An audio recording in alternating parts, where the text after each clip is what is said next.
Now, just changed some of my details, obviously my camera, so let's see if this actually works and everybody can hear me okay. It looks like you're getting the volume from my mic and not from the camera. And also, I've really got to get a better mic for live streaming. All right, let's pop out the chat.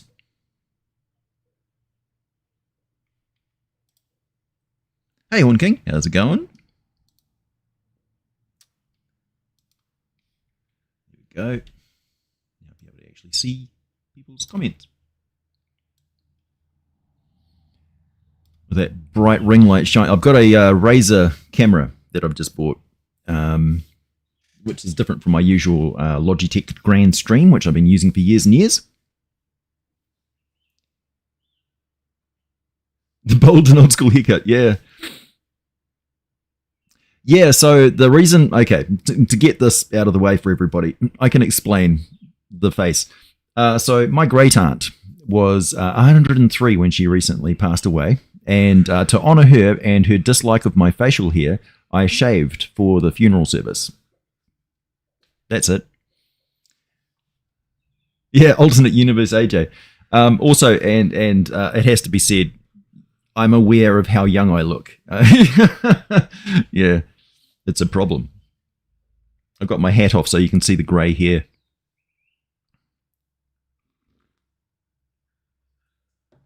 You have a question, Max? Fire away. This is the stream for it. Hey, Zachary. Hey, Sky. Hey, Sai Torin. Hey, Chris. Hey, Agile Monk. Hey, Volps. Hey, Theo. Hey, Shakescan. Hey. Hey, Moondog.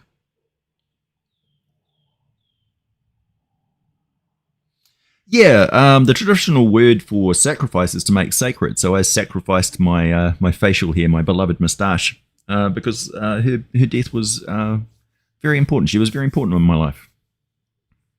She's one of my direct ancestors from the Norwegian line. Hence why she lived to 103. She kept her faculties sharp up to the very end. And she was a wicked, merciless card and board game player. And also, up until they took her license away, she drove her little RAV4 utility vehicle like a mad person. Hey, Hank. Or Henk. So, I want to do an Underdark campaign. I have a few ideas, but I've never done DMing, so how can I make a fun universe in the Underdark? Well, the Underdark is, it's an ecosystem. That's the best way to think of it. So think about how things interconnect. It's usually very centric to the water supply. It's very hard to have a civilization and stuff in a very dry and arid part. Most of the upper Underdark is actually quite dry and cold. Whereas the deeper you go in the Underdark, it gets very warm because the deeper you go in the ground, it gets hotter and hotter because you're getting close to the lava. Also, lots of fungus and species and things which thrive without sunlight. If you're in the Forgotten Realms in your campaign, you've said the Underdark, so I assume you are, rather than just the Underworld or Underground. It's got a particular type of energy which was placed there, which a lot of creatures subsist on and use as a magical source for sort of enchantments and enchanting things, as long as they're not exposed to the sunlight at all. Kind of like how the Netherese used to use a magical battery called a mythal to power sort of Wi-Fi magical devices. Think about what sort of species that you want to have the players interacting with and just concentrate on them and build a community and relationships that they have sort of on the periphery. And think about legends and lore, like think of them as villages and stuff. So it's very much like a surface world sort of campaign. Just with all those different environmental factors that will catch the players out unless they're very careful. As a first-time DM, I suggest just write the campaign like a character backstory, but make the campaign like you're making a character. So it's got certain attributes. So you could say that the species or the race of your campaign is underground. What sort of adventures are you thinking about doing? Is it more mystery or classic dungeon crawl, kick the door down, in which case you'll want some sort of central location that it's reasonably safe for them to go and trade and restock and rest and restore? You'd want to give them some sort of mysteries and things like that to follow. Largely, step out of your own way and let the players drive a lot of the action. So craft adventures, not so much in advance, but riff off what their player characters are all about. So craft the adventures specifically for their characters. And if characters fall and things like that, that's okay. During your sessions, it's a good idea to give scenarios or scenes in the game which are more crafted for showcasing particular character classes' talents.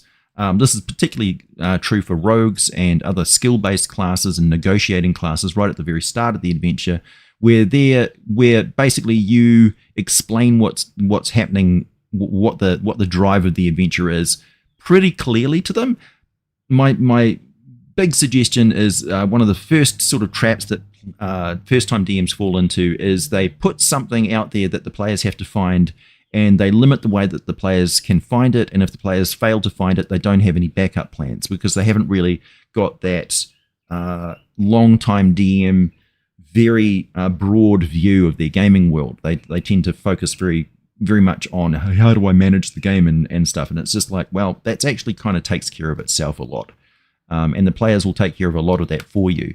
So be fairly direct about what their objectives that they're following are. Don't make it a mystery, and don't put things in front of them like skill checks and things like that if they don't get those skill checks, it'll block any progress in the game at all. Even a failed roll should always progress the story forward, just with difficulties or cost in resources or cost in time. Yeah. And also absolutely watch my videos where I talk about Underdark ecology and different races of the Underdark, like the Peck, for instance, are an interesting species that aren't very often talked about, but they're very, very cool for Underdark stuff. The Quaggoth and other types of species which have adapted to the Underdark over many millennia, that sort of thing. A monster music album. Well, I am working, so the songs that I'm putting at the start of my videos are largely going to go on to an album called Death to the Thinking Machines, which is my sarcastic and ironic poke at the people who are all anti-AI.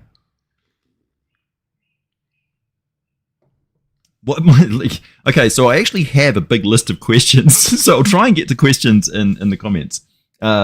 Obviously, the ones that are attached to a super chat are going to get my attention. So, I do this for a living. Webinator, thank you very much for the $5. Monster music album when I'm loving all the release songs so far. Can we get a release of the Aboleth single? Yeah, that'll be on the album as well. I'm just going to pack them all together on there and release it on some platform. I'll probably put it on YouTube as just like a long sort of album video. What monsters would I find in a fancy zoo? All sorts of things. Particularly just rare creatures, like things that are outside of their region. Like if you take a Tressum, one of the winged cats, to Thay, for instance, that'll be a curiosity because they're not very common there.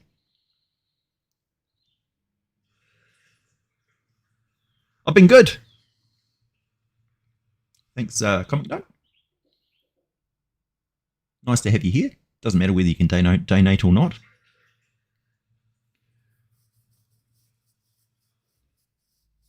She was my great aunt. Both my grandmothers have also already passed away.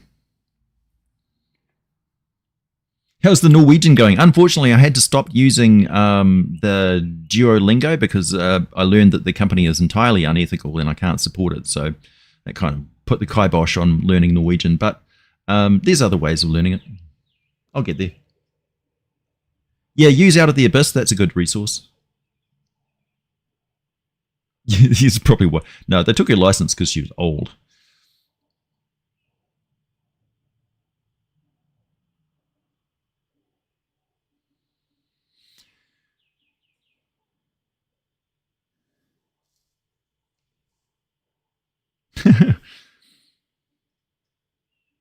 Yeah, it's been a while since I've shaved off the facial hair.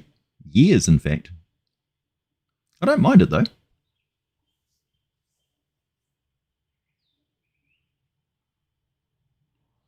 Ooh. That sounds cool, Hank. You got some guys in your town and you set up a big West March campaign with 10 tables. Far out. I'd love to do that.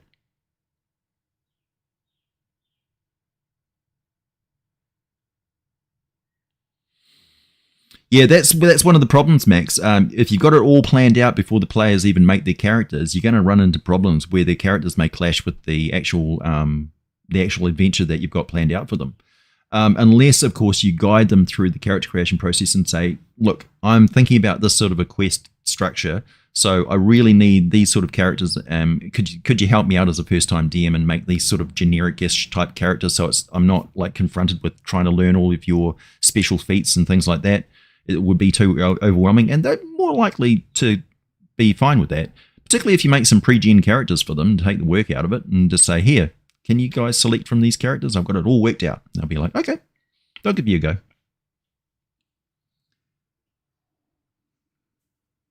Oh, thanks, Void Seekers. Yeah, Drow, Myconids, Durgars, Changelings, Tieflings, that sort of thing. Lots of oozes, doppelgangers, were-rats, and yeah, like Quoggoth and Grimlocks, the guys with no eyes, that sort of thing. Yeah, I am trying to stay healthy. It's a constant struggle. What's the difference between the Great Old Ones of Mystara and Ao Asgarath? Well, Ao Asgarath was a dragon, and it's Io, not Ao. Ao is like he's a demi-immortal from like Mystara type style, so he's an over-god, which is not really ever clearly explained. Basically, he's in charge of the tablets of fate and moving the planets around and stuff like that. He doesn't really get involved in the nitty-gritty stuff. He's more big picture stuff. So he's like a cosmic arbiter and watcher, kind of like the Watchers from Marvel. Doesn't get involved, but when the gods step out of line, he steps in.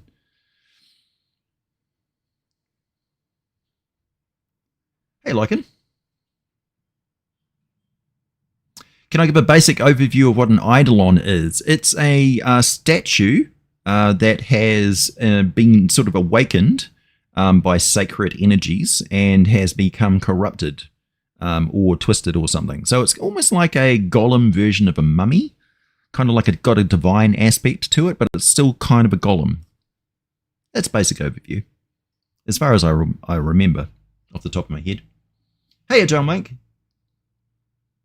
To show an honor of your loss and sacred statement. Brother AJ, thank you very much. That's very sweet of you. Would you collab with more fellow D&D lore sages? Yeah, folks, I do all the time. In fact, I just sent a little humorous clip into Glenn of the Mr. Welch channel for his next video.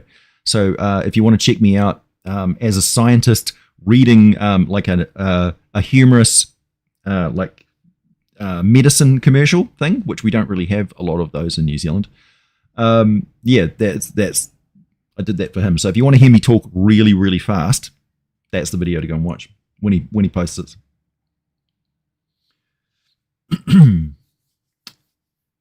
Recently started getting back into DMing, have a lot of questions. I know it's good to tailor things to your player characters and their backgrounds and backstory. Yeah, always.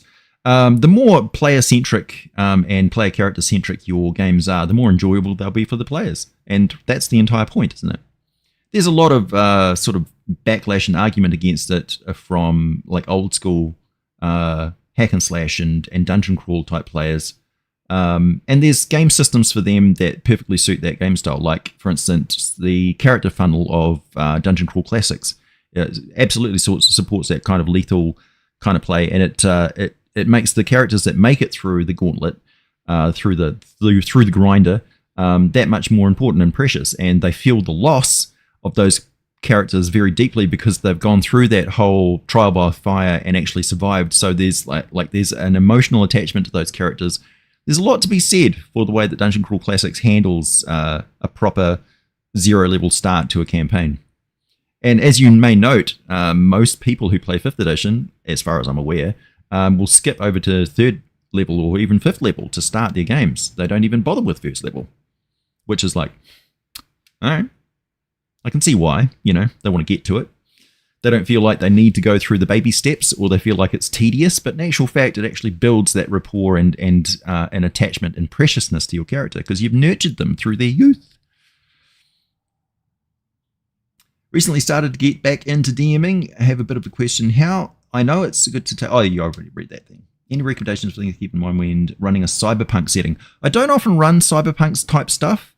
And obviously, the way that technology and stuff is these days, a lot of cyberpunk stuff is kind of outdated now.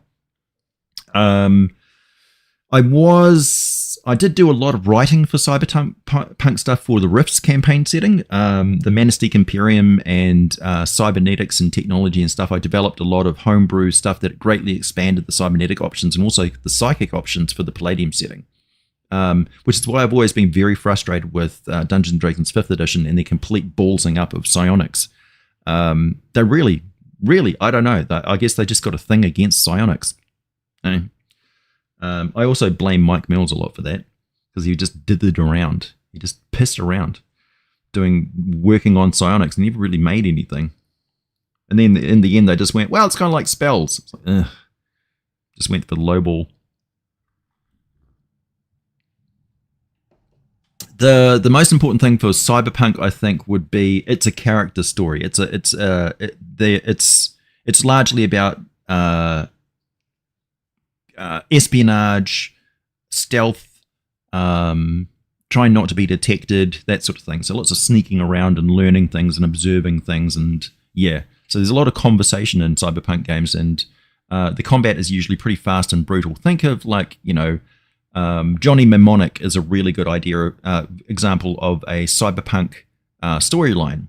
Your character. So it kind of starts in media res, which means it starts in the action in Johnny Mnemonic. He's uploading too much information for his wetware to hold. So it's going to cause him irreparable psychological harm in this amount of time if he doesn't get from A to B. And then you're just throwing all these things, these complications in the middle, which increase the pressure of that time limit that he has before his head pops and he goes psychotic. So that sort of thing is really good for like just borrow from an existing thing and adapt it into your game, and you can't really go wrong. Do I think Dendar will consume Toril? No, it's not really in Dendar's best interest to consume the planet of all the creatures that he feeds on their nightmares. He did eat the sun once, so Toril has got an entirely artificial star. Its original star got eaten by Dendar, which was a very, very long time ago. This is back in the time of primordials and stuff, when it was Abia Toril, and plunged the world into darkness. The Aboleth absolutely loved it because they hate the sun, and so they populated the surface oceans and stuff. Underneath, of course, a great big ice pack because the planet got very cold and turned into an ice ball.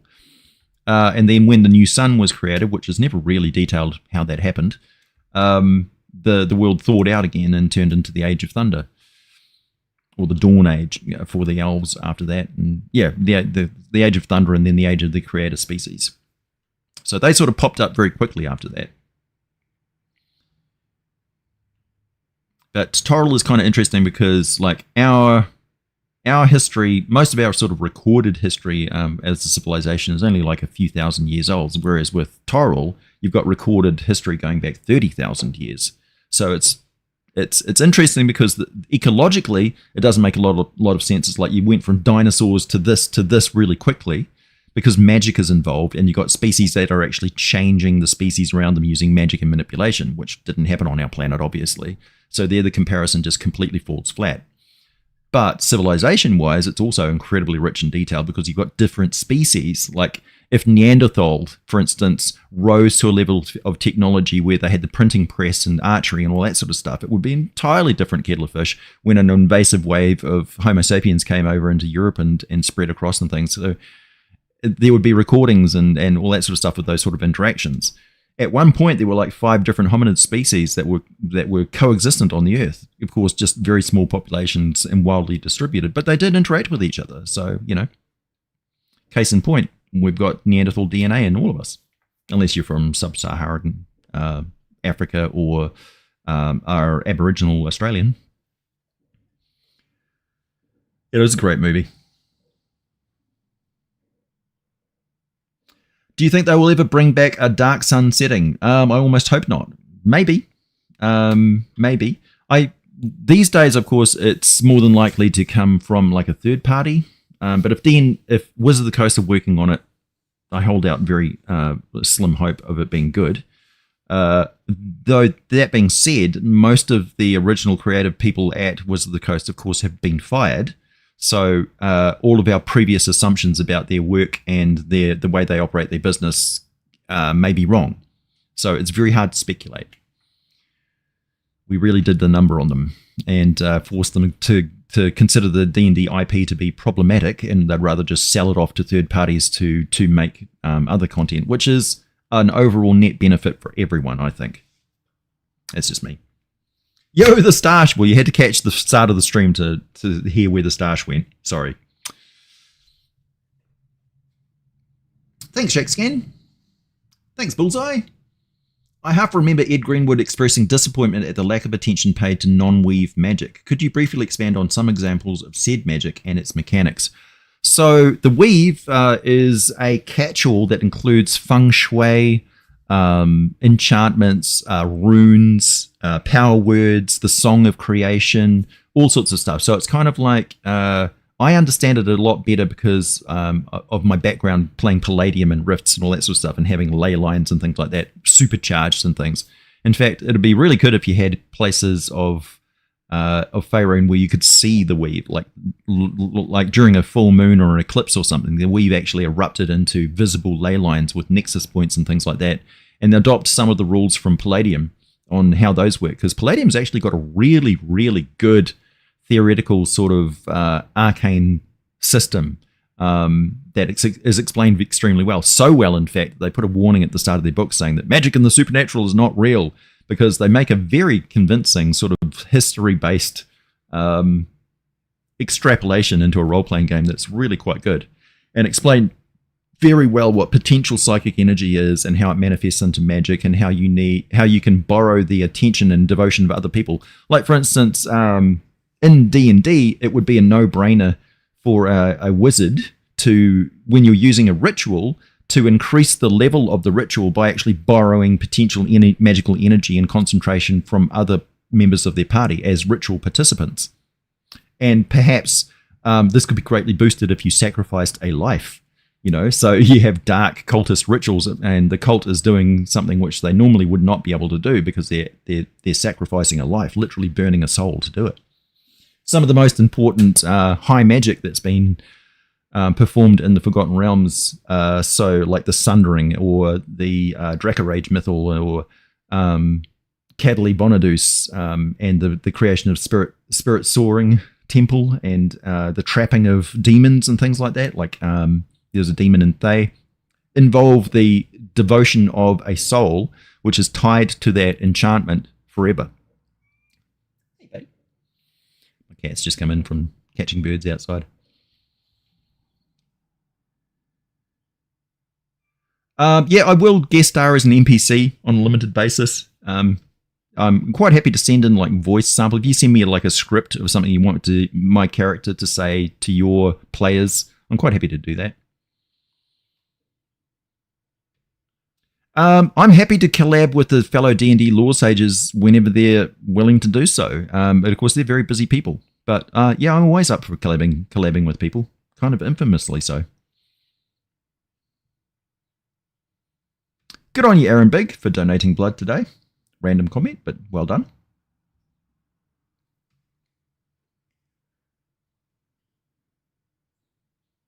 Oh, thanks, the great and powerful Ars.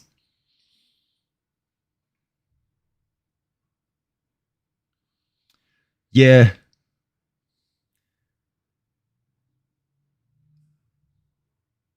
The hat, bold. Thanks, Carlos. Life is good. AJ, Mr. X, and my friend Mel, who documents our D&D games, are the only lore masters I know of. Well, Dungeon Dad's also a lore master. There's quite a few, really. Yeah, there's like D&D Shorts, for instance. He's got really good content. He's sort of more generic and stuff, but he's very switched on. I wouldn't call myself the best D&D lore master in the world. Will the Sage visit Karatur again? Probably.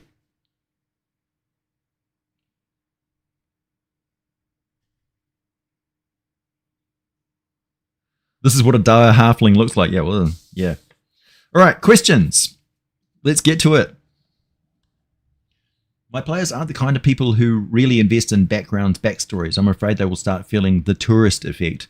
Well, you tie them into, one of the ways that I handle that is instead of giving them skill checks, like just roll a dice to see whether you know this thing, you get them to narrate where they learned it from. And if they give you a narration particularly tied to an NPC place or institution where they did their training, and then you tie them in that game to, okay, you're going to level up, you need to go back to Master Fanion at the Ludus of Baldur's Gate in order to learn the technique that you've just picked up as a feat. You don't learn that in a vacuum, my friend. You know, so tie it into the game world and the actual gameplay. So, you know, you just build it organically as part of the game story. That's one of the ways that I get around doing that. And it's also a good way of role-playing instead of role-playing. All right. Misatu writes, what is the most feasible way in D&D to rid the universe of the Abyss? So the Abyss is caused by a couple of things. One is undeniably the Shard of Ultimate Evil, which was a product of Tharizdun, a greater god, and also basically the eruption of the id. So his worst nightmares manifested into the world via basically evil aberrations and things like that pouring into the world and that sort of thing. So yeah. He also created the Astral Dreadnoughts and was very keen on it being impossible for mortals to ever travel to the outer planes or interact with the outer planes in any way. And in a way, if you got every single magical extraplanar thing and removed it from a planet, there would be no way for anyone on that planet to travel to another plane of existence outside of astral travel. So physically, in order to travel to another plane of existence, you need an object from that plane of existence, kind of to match its frequency. And also, you may note that there's like tuning forks. Every plane has got a vibration and a color associated with it. So, yeah. The Shard of Ultimate Evil can be contained by there's these things called celestial dragons or cosmic, like big celestial dragons, and what they do is they travel around the multiverse and they feed on truth, and it crystallizes into gemstone scales on them. And there's one sort of big bull leader patriarch of those celestial dragons called the Mikado, this gigantic, like miles long sort of serpent dragon, spectacular looking, and he's got this great big like unicorn horn, and it's made of crystallized pure truth.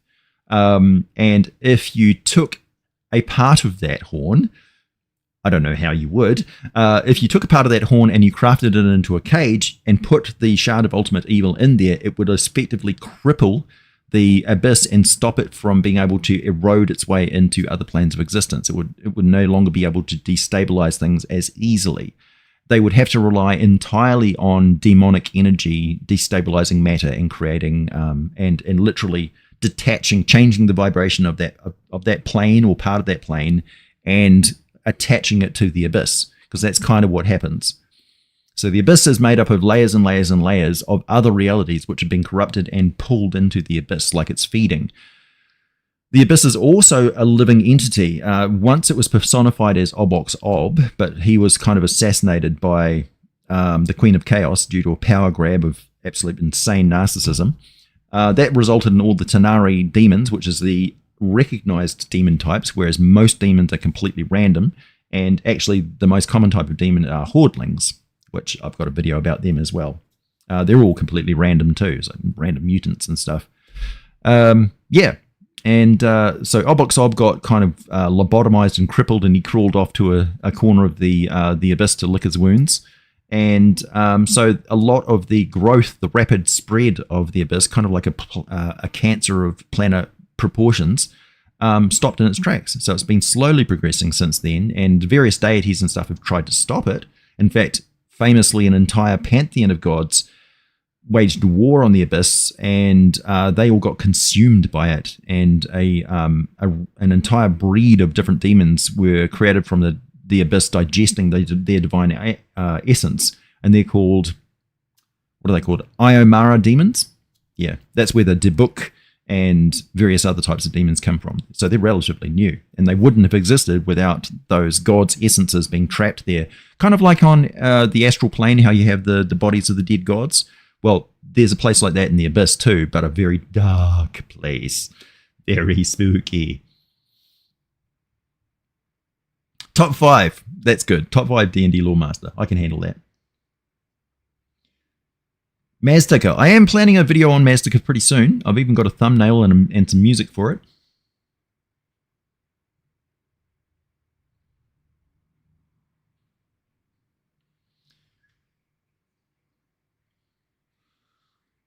Voidseeker says, looking for content as inspiration for a Fey campaign in writing. I'm writing. Any good old school recommendations where they are actually weird and scary? Where's my mustache? Well, Through the Veil series is actually really good for resources and stuff. And I've got a pretty good forward that I wrote for the second book in that series, which talks about how story is like a law of physics in the Feywild. But it's also foreign to the Feywild too, like the natural state of the Feywild, where if you don't have any dreams or fables and stuff feeding into it, because it's like a parallel plane of positive energy, it's just wild, tooth and claw, nature unbound. So outside of those realms, those domains of Fey beings, which are tied to the stories, think how Sarah reads from the storybook and she summons Jared, the Goblin King, who is forced because of the narrative of the story to reenact that story over and over again. When anybody reads the right incantations from that object, which is kind of an object which is tied to the Feywild through that story link, he's as much trapped by his fate as she is. And he says to her at one point, you agreed, you started this, you agreed to read the book and read the incantations and stuff, and I just had to take your brother and go through that whole thing and lead you on this trail and stuff. And for the most part during the movie, he's bored to death. He's like, ugh.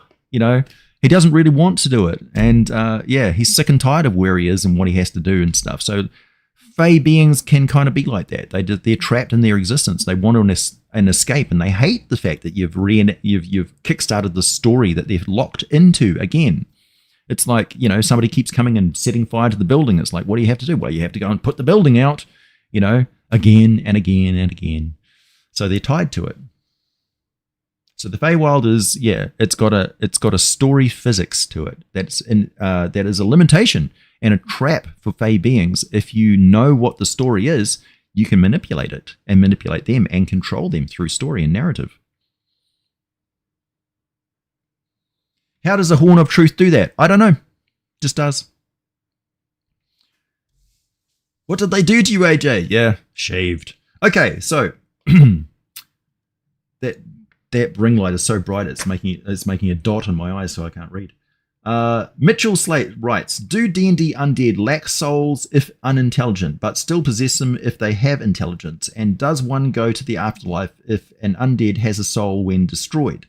Also, why does negative energy not destroy the life force of the soul of an intelligent undead?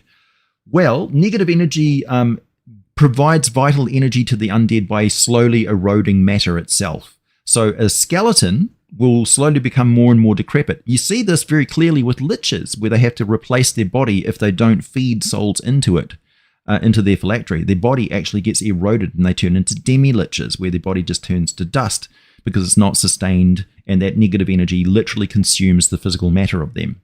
So think of the plane of negative energy as the heat death of the universe. So it's like the far, far future, where everything is entropic. So the neutron scale has fallen down to its lowest point. It's just like chemical reactions can't happen because nothing is ever going to lift them up where they can fall through the atomic shells, if I get very physics based on it. As for whether an undead has a soul or not, it's up to debate in some cases, particularly with vampires. Vampires have changed a lot over the recent years of D&D history. Even in the last 10 years, the concept of a vampire in the public mindset has changed dramatically from being it's a walking corpse that is just focusing on drinking all your blood, and it's emulating being alive and having a soul. So I like to think of it as like with a skeleton, obviously there's no soul in the skeleton. It's literally a dark entity from a completely foreign plane of existence, the negative energy plane, where they've existed for millennia, eons and eons in nothingness. So when they get into a body, they can't exist exposed to the raw positive energy to the prime material plane. It just burns the hell out of them, like they're walking around on the surface of the sun. So they want to be inside some sort of a container, and a skeleton is a pretty good example of that. They're feeding off, slowly breaking down the matter of the vessel that they're in. So eventually, after centuries and centuries and centuries and centuries and centuries, a skeleton will look decrepit, and then eventually it might actually just turn into dust. But they'll still try and animate it and protect themselves, and it's perfectly fine to say, well, that they're an energy source contained in the bones that you can banish from the bones. The bones themselves don't have any vital force or anything. They're literally just a shell, like a power armor that it's walking around in. So when you destroy the skeleton, you're exposing them to positive energy from the outside, from the plane in general, which banishes them and destroys them, burns them up. They can't handle it. Yeah, so in that regard, they're an undead soul, right? But they're just going to go back to the negative energy plane. You know, they don't have any potential to make anything. They don't think in any way creatively, because they're just trying to deal. They've gone way past the point of madness in that complete lack of any sort of sensory input and being in the negative energy plane for a very, very, very long time.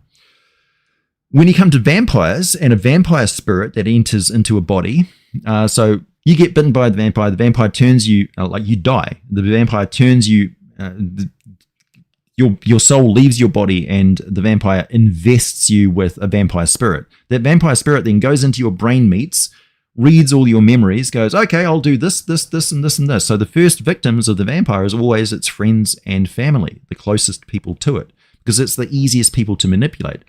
Which kind of like clues you into, in the traditional folklore, the vampire is just a predator that wears the masquerade of the life that body once had. So it's using the memories and personality that it can read in the flesh that it's inhabiting, the power armor's innate programming left behind.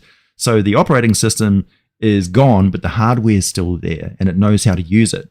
So while the vampire is doing its thing in that body, the soul of that original person is in the afterlife. So you can resurrect a vampire, but it will have the person, when they're resurrected, will have no knowledge of what they did when they were a vampire, because they weren't there. They were elsewhere. This is why when souls leave the body, they go through the fugue plane. Their memories and the thing that really attached them, all their drives and memories and things like that, get crystallized into like an astral diamond, and it floats somewhere in the astral plane. Their soul, then stripped of those memories and immediate connections to the prime material plane, but remaining their alignment and their base personality, is then transferred to the plane of existence that they become native to as petitioners' souls.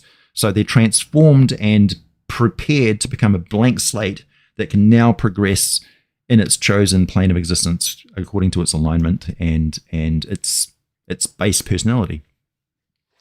So that's why sometimes it's very difficult to pull back when you want to resurrect somebody.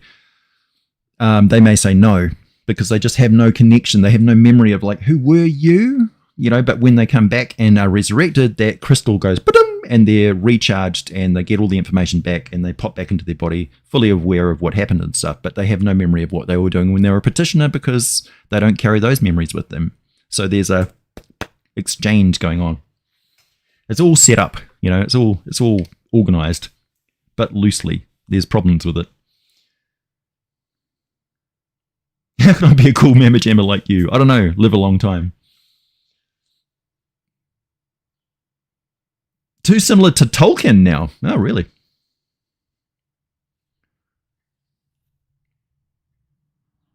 Do the Fae get affected by the Nine Hells or the Abyss if they stay there? Absolutely they do. Did I lose weight? Yeah, I've been losing weight for years. Been curious if Zargon could be an aspect of Tharizdun or Guanadar. Sources say Zargon is a former ruler of Bartor, but does not seem to embody lawful evil to me, plus One Eye and Slime. You don't have to be of the alignment of a plane in order to rule it as a devil or whatever. The Nine Hells are kind of interesting because they never really explain where they came from. Like they're not normal planes of existence in the way that they're set up.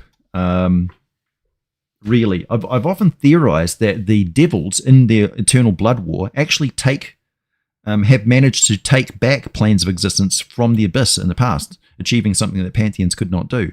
And it may be possible to add extra layers to the Nine Hells if they actually do get into a major conflict in the Blood War and actually liberate an entire plane. Like, say, for instance, if you had a conflict between Asmodeus and Grast, for instance. Grast controls a couple of planes of existence in the Abyss.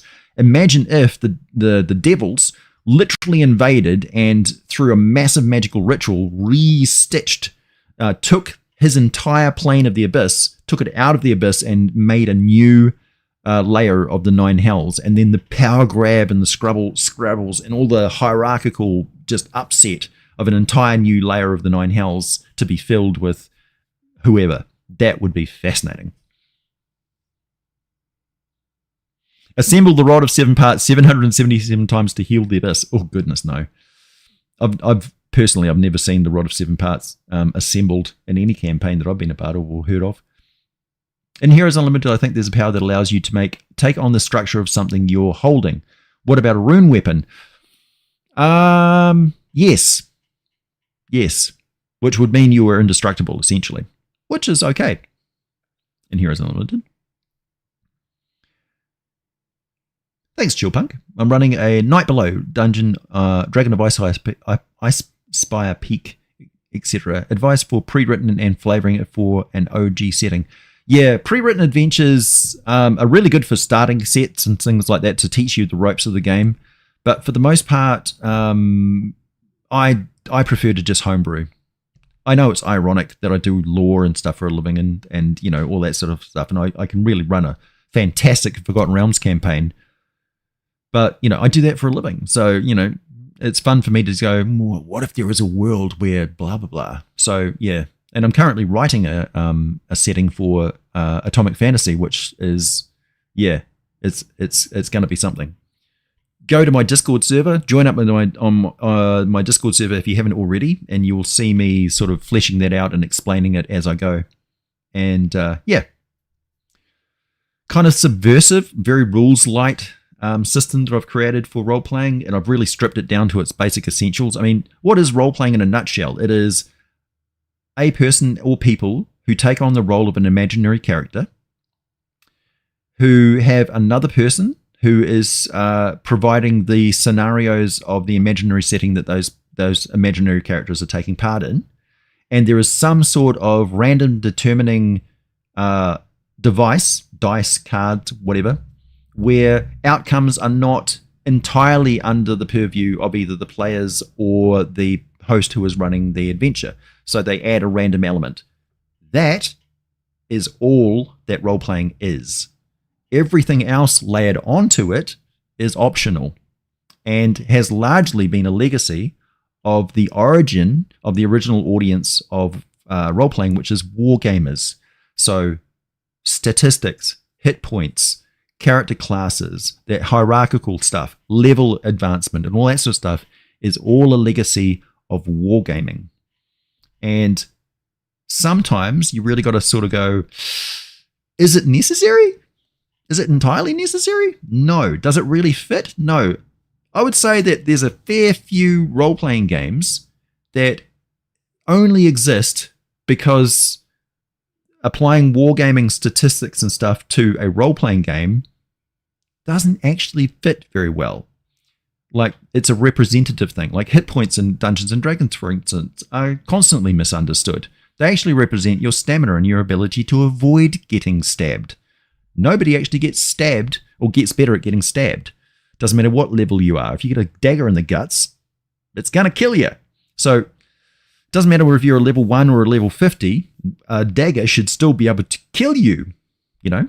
And so there's a problem there where you have to make all of these rules and stuff like that to manipulate something which should never have been applied to like a rule set like that in the first place.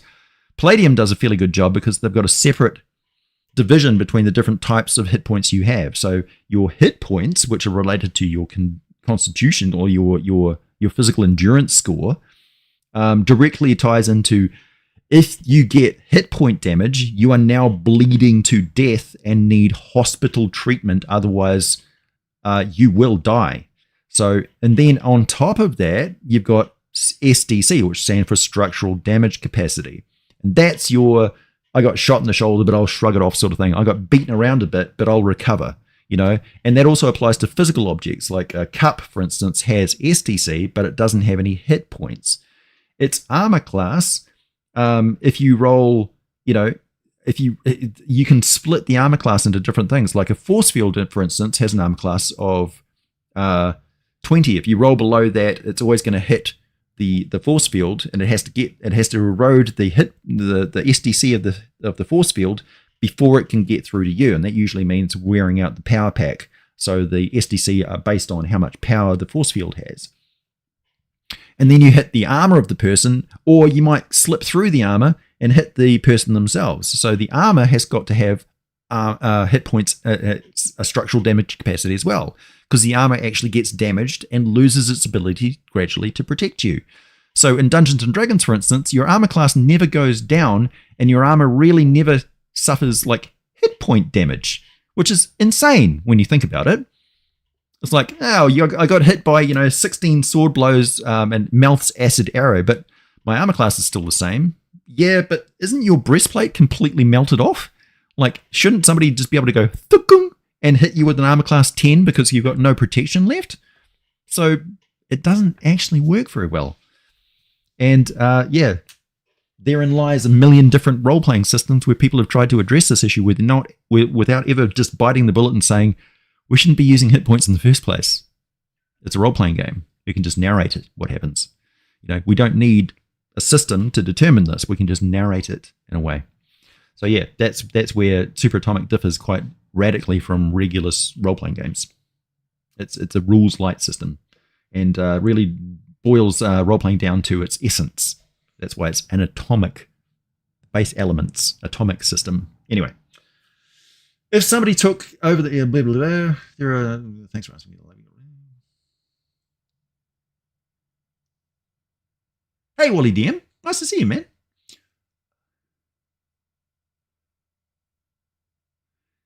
Is that the whole legend about the two snakes that tries to explain the origins of Bartor and Celestia?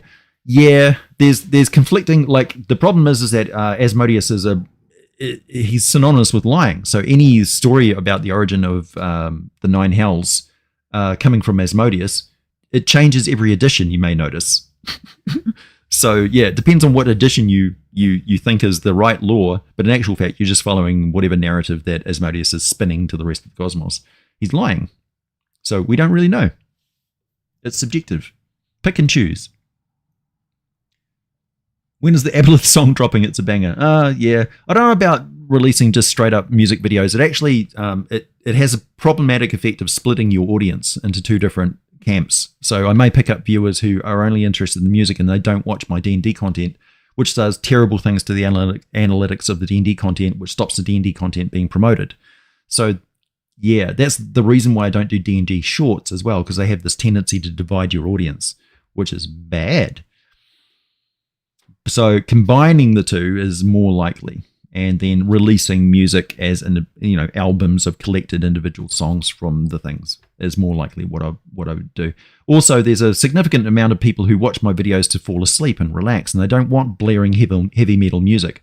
I'm aware of this, and I'm working on a solution, probably in the form of a playlist of sleepy time videos. Watch these videos to relax. So I'm deliberately going to update the sound profile, get rid of any intro or outro music and stuff like that, and blend them together so they just flow, so that there's nothing that's going to interrupt your sleep and jarringly wake you up all of a sudden.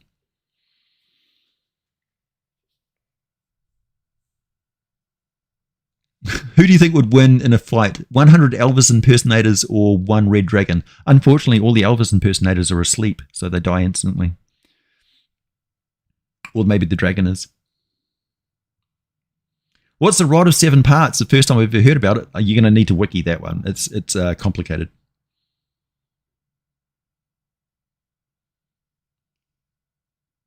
Could Pale Knight challenge the Lady of Pain? I suppose in theory, Gino. I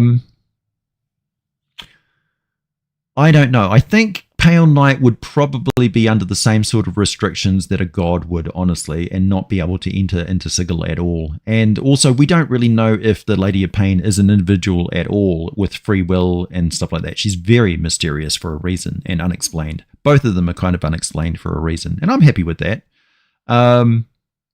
She's also an elder evil, an entity of inexplicable motives and inscrutable design, who does terrible, terrible things.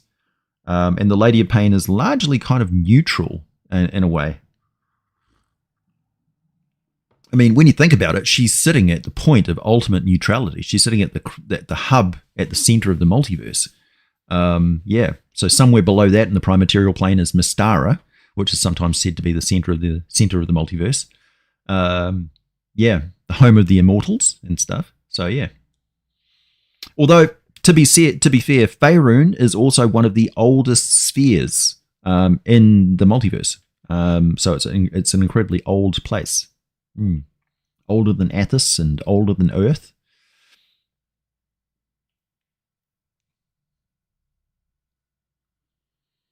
I would love to collaborate with Wally DM more often. We do like roleplay together, so yeah, it's a no-brainer.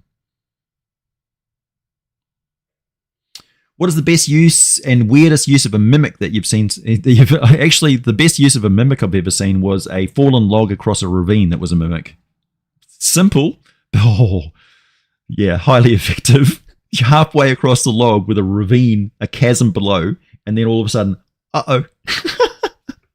The log goes, snap, and drops. Ah! Yeah, it's like, hey, where did Bob go? Where did the log go? How are we going to get across the ravine? Bob! Yeah. Help! Meanwhile, the mimic's in midair. Who is this handsome devil? I don't know. Never met him. Shapeshifts into your waifu. Oh, yeah. Well, there are intelligent mimics. Like, there've always been mimics that can talk, for instance. Different types of mimics. There've always been variants.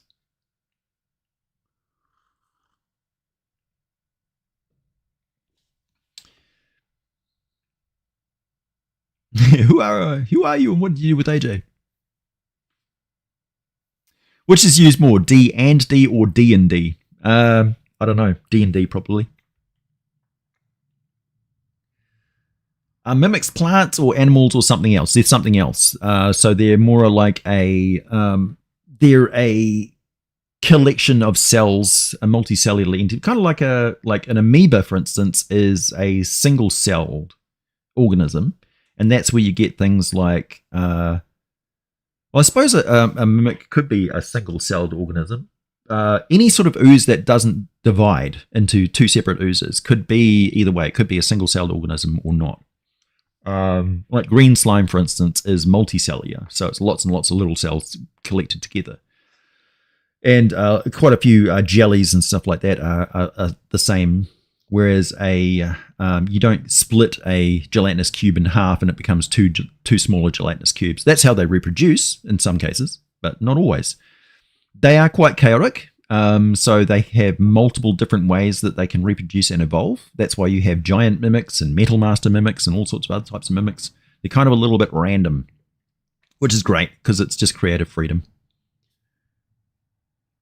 You're not ready for clean shaven AJ. I did actually warn people on the Discord server last night, be prepared.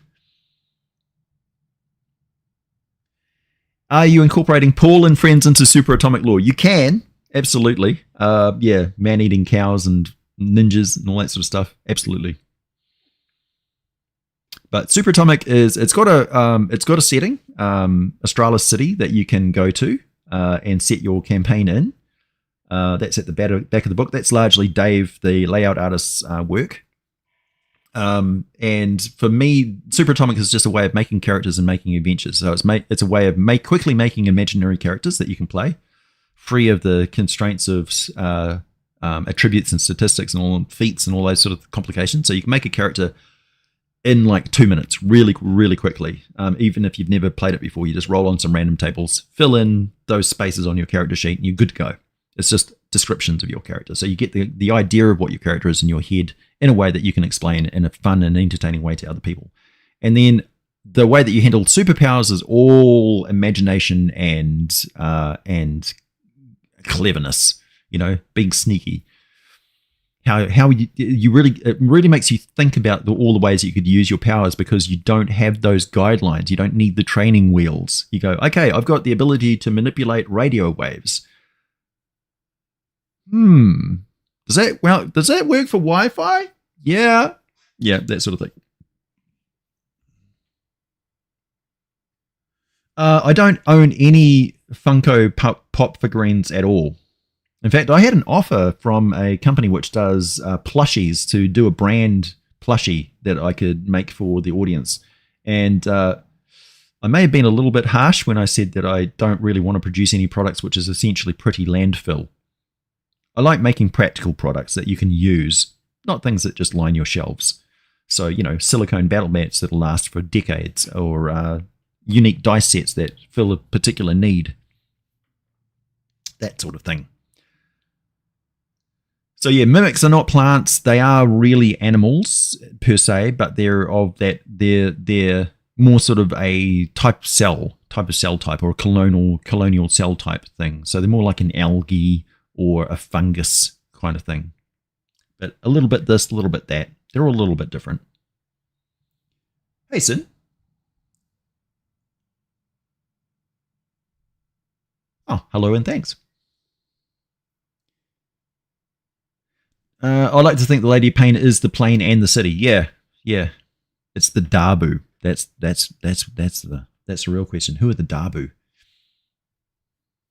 Can we get a video about vampire muses? They're a type of vampire from the Feywild. Yeah, I can look into it.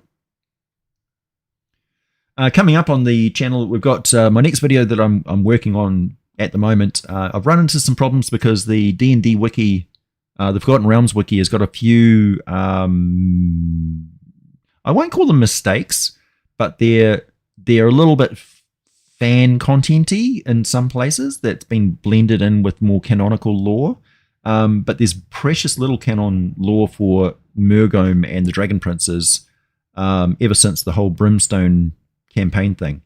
So, yeah. So when I talk about the Dragon Princes of Murgome, I'm really going to be presenting it as a very viable alternative to the Sword Coast for a place where you can set entire campaigns and stuff and all of the elements involved.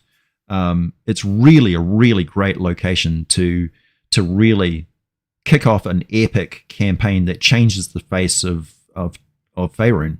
That, the dragons are free of the Dracorage mythal, so they can now start to rebuild their empire. And Murgome is where it's happening. So, yeah, it's got a huge amount of potential. It's also a place where you can go and talk to a dragon. The dragon's not just going to automatically eat you.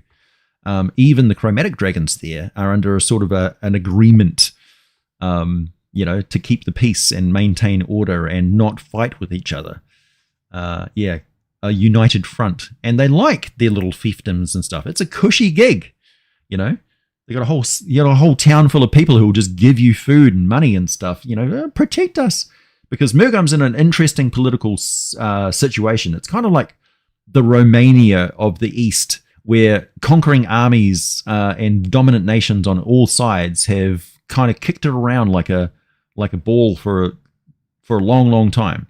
And the people there latched on to the dragons and said, well, you're just another invader, but at least you've got our best interests at heart. At least peace and prosperity reigns because we've got a dragon ruler, and people are a little bit more hesitant to go just riding in here and dictating, that we should be following Untheric pantheons and Thayan lore and all that sort of stuff. And, that sort of thing. Semfar.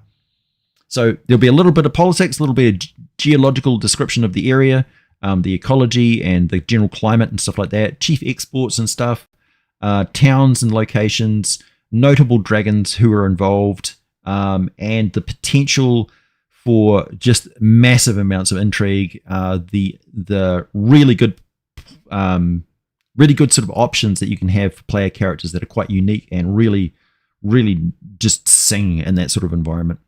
Because you've got Thay next door, you've got Aglarond, Witches of Aglarond, you've got the old dwarven ruins of the original dwarven empire when they first came out of the ground and appeared on the surface world is like right next door. So you've got ancient dwarven ruins and dragons who are interacting in ways that dragons don't normally do. Wizards and things. You've got mysterious sages from the far to the west who have come to converse with the dragons and reveal their mysterious nature. Yeah. Horses, amazing horses, spectacular potatoes, you know. Yeah, it's a really interesting place. So I'm looking forward to presenting that to you. So it just takes a little bit of research because I want to get it right. You know, I want to give you a complete guide to Murgome.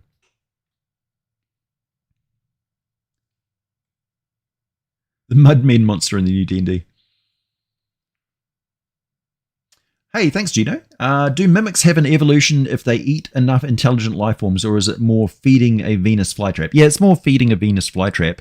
It really depends on the specific mimic and environmental factors which guide their evolution, because they're adaptable, right? They're from the shapeshifter thing. So they're from the Batraki, the amphibian overlords, the creator race from the ancient time who sort of took over after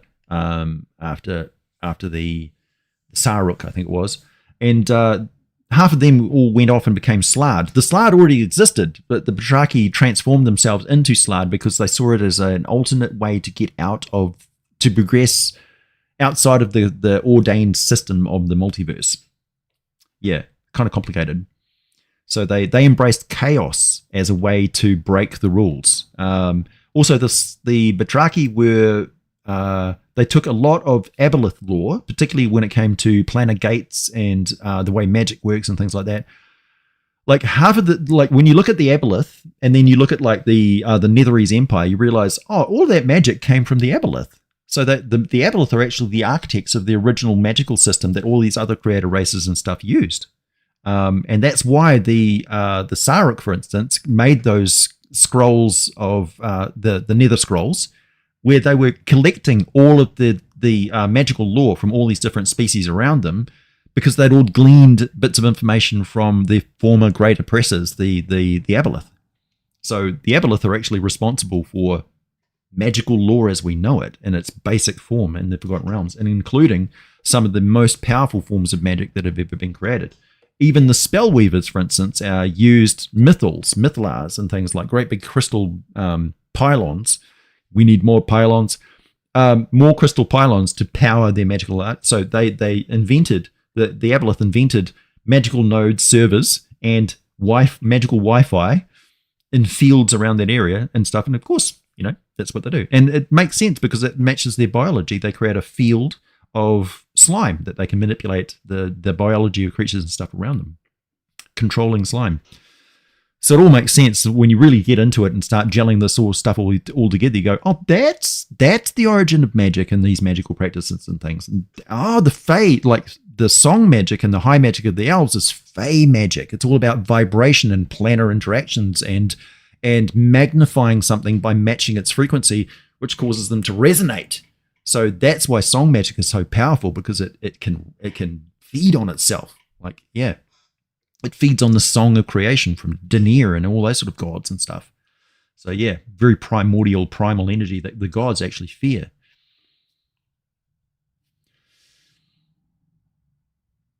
Wizard of the Based, nice name. Thanks for the donation. I owe you so much for the hours upon hours of entertainment and inspiration you give me. Hope you're well. Thank you. I'm doing well. Yeah, one of the problems that I run into with the original writers and authors of all the D&D content that I extrapolate the lore and stuff from is that I'm not making these videos as DM tools, as campaign, resources. So I'm not providing stats and stuff like that these days for a lot of the monsters and things that I talk about.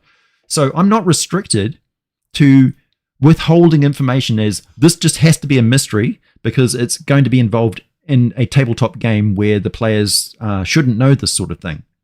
That's not what I'm about.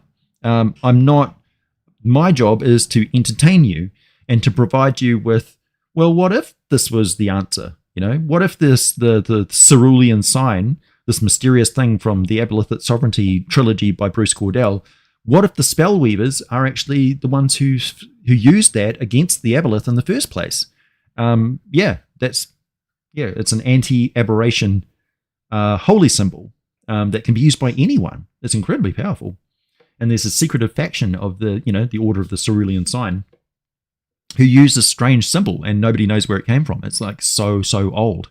It's like, well, the reason why they don't know about it is because the entire universe changed when the Spellweavers tried to all ascend to immortality at the same time, and in the process created the astral plane and the outer planes and the gods.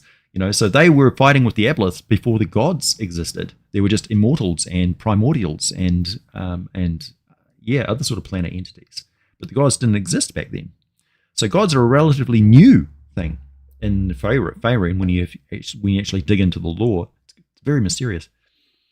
And there's a lot of contradictions. So, for instance, the story that a species may tell about its origin is really just its religious dogma. It's not actually lore. It's not actually historically real. It's just what they believe and what they tell everybody. It's what is known because nobody really knows the truth.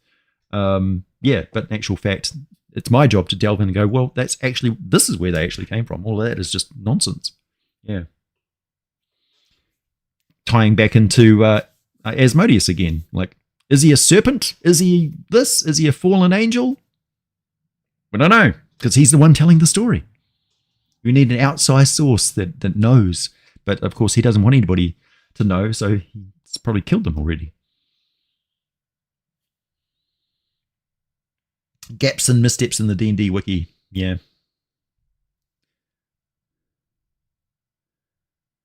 Yeah, I mean, I got no problem with people who like plushies.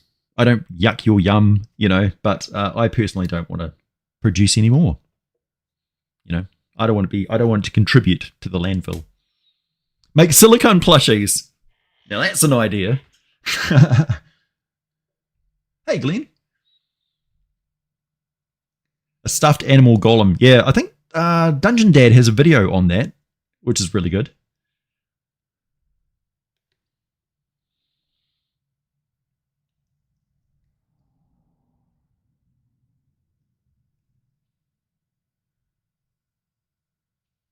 Aaron Big, I'm assuming that's some kind of an anime that I haven't seen in regard to the mimics.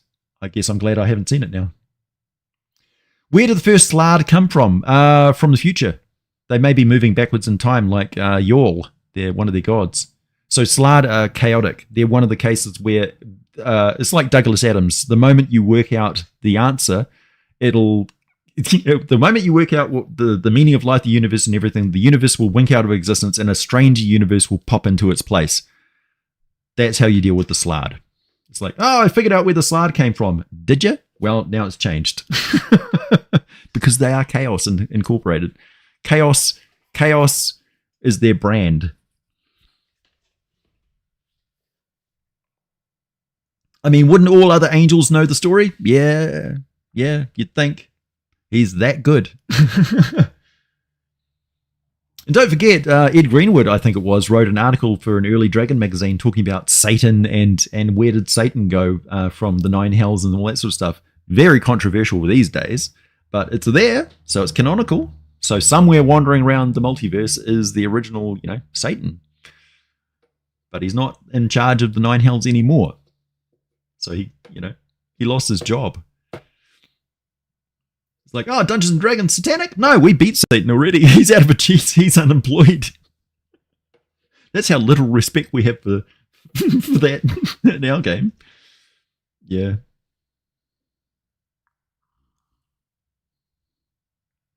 Are there any upsides for visiting the Far Realm? One could be that you can time travel. So you could enter the Far Realm and exit in another time frame. So think about, you enter the singularity and all rules and laws of physics break down and you pop out the other side anywhere. Could be. But for the most part, it's extremely dangerous because any thinking being that hasn't got complete control over its thoughts, just watch Akira, very good anime movie, and a great example of an untrained psychic physical psychic whose mind literally transforms his body uncontrollably because he can't marshal and control his thoughts. His fear and rage literally manifests as his body contorting and rippling and growing and into this mutant amoeba. That's pretty much what happens to you when you go to the far realm, because your thoughts manifest into reality. It's a psychic realm where your thoughts are liberated, kind of like a dark version of the plane of positive energy. In the plane of positive energy, you're so suffused with positive energy that every single cell in your body, and don't forget, every single cell in your body is an individual organism, they reach their full potential. So if that cell has the potential to turn into an elephant, an intelligent spacefaring elephant one day, it will. So that's bad news for a multi-celled organism. Same kind of thing in the far realm. Those cells may actually start thinking independently and change you. So your body starts to mutate and change and shift, and there's nothing you can do about it. Apart from get out or die or stop thinking entirely. Wooden figurines. Yeah, that would be more my speed. I mean, I do make garden gnomes. So yeah, I'm a sculptor.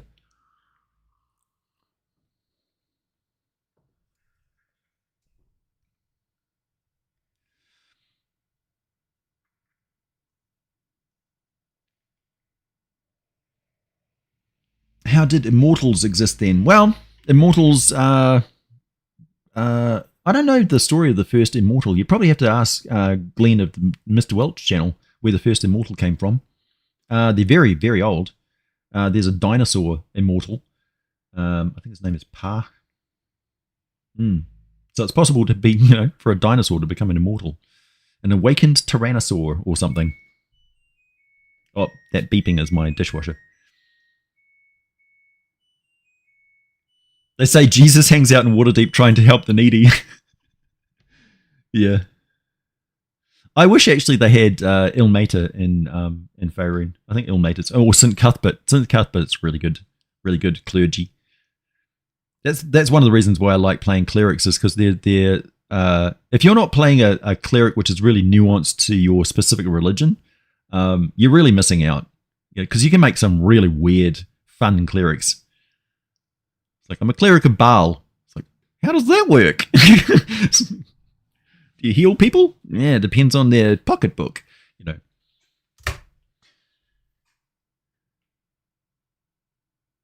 The far realm is like being on DMT. I don't know.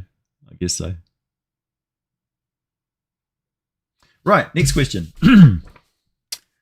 D&D and Me writes, what's the scariest monster creature you can think of? Not only in appearance, but in abilities and capabilities. I really don't like the Sorsha, which is like the Goa'uld of D&D, the Stargate Goa'uld, pretty much copy-paste. Invasive parasitic species, I don't like them. They scare the piss out of me. So anything that combines that with something else is really bad. Yeah. But I don't know. Over the years, things that are just, that are so nasty that there's just no way to combat them. Things that just like are character killers. So it is a sentient disease, for instance. Like, how do you fight that? That can teleport or shapeshift or transform itself and all those sorts of things. But there's always a bigger fish. There's always a scarier monster. And sometimes I do kind of go, no, that's a little too much. It's just not practical to have a monster that dangerous. So yeah, there are some restrictions on what I would put into a world setting. But like possessing entities, like the ghost, for instance. Simple old ghost in Dungeons & Dragons. It can possess you forever. That's nasty. Right, next question. Sort of subjective questions like that, not really my favorite. I like lore questions. So if you ask me what my favorite or what my best memory of a D&D game is, it's like, I've got, it's like, I don't know, a million.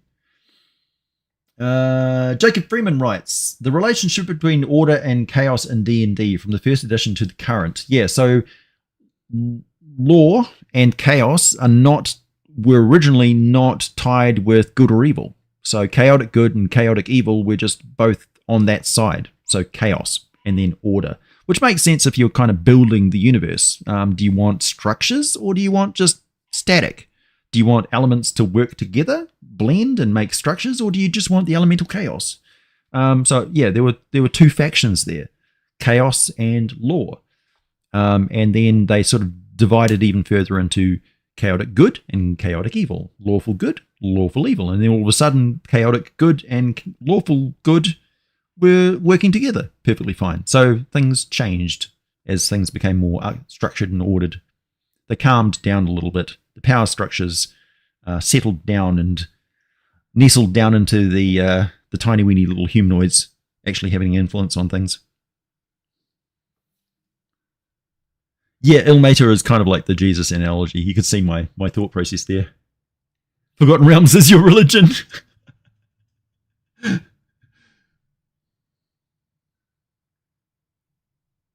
Yes, Stanchgate. That yeah. I don't want to talk about that real world crap. There's enough horrible stuff going on in the real world that we don't need to insert it into our chat. This is our safe space of fantasy. Yeah, no politics. No contemporary issues. I have such a narrow bubble of content that I enjoy. There's like politics comes in, and I'm like, where did that come from? You know, it's like, yeah, I've never heard of this person. You know, I have no idea what you're talking about. Left, right? I'm an anarchist. I don't conform to either. Why are you trying to, like, well, I'm talking about a D&D topic. Why are you trying to determine what my political philosophy is? There's a lot of people on Twitter who are like that. It's like you disagree with them, and then all of a sudden you must be this, this, and this. It's like, are you insane? It's like, I just disagree with your point of view. Why are you making all these assumptions about me? I don't have to be this to not agree with you. It's like, you moron. Okay, next question. Nikior writes, what philosophies and general education would a mind flayer colony teach a scion in training? That's a fascinating question. So first of all, would they even train another species in psionic techniques and things? I think they would, as an experiment, out of sheer curiosity. They're always manipulating other creatures. It's their go-to. Rather than go to the effort of making a physical device from scratch, use organisms of these wonderful biological machines which have been developed for 3 billion years, and, you know, it's a resource to them. It's just more meat that they can manipulate and turn into a thing. So to them, biological entities aren't, you know, their individuality is largely immaterial. Their individuality and their nuance and their life experiences and their thoughts and philosophies are just flavors, you know.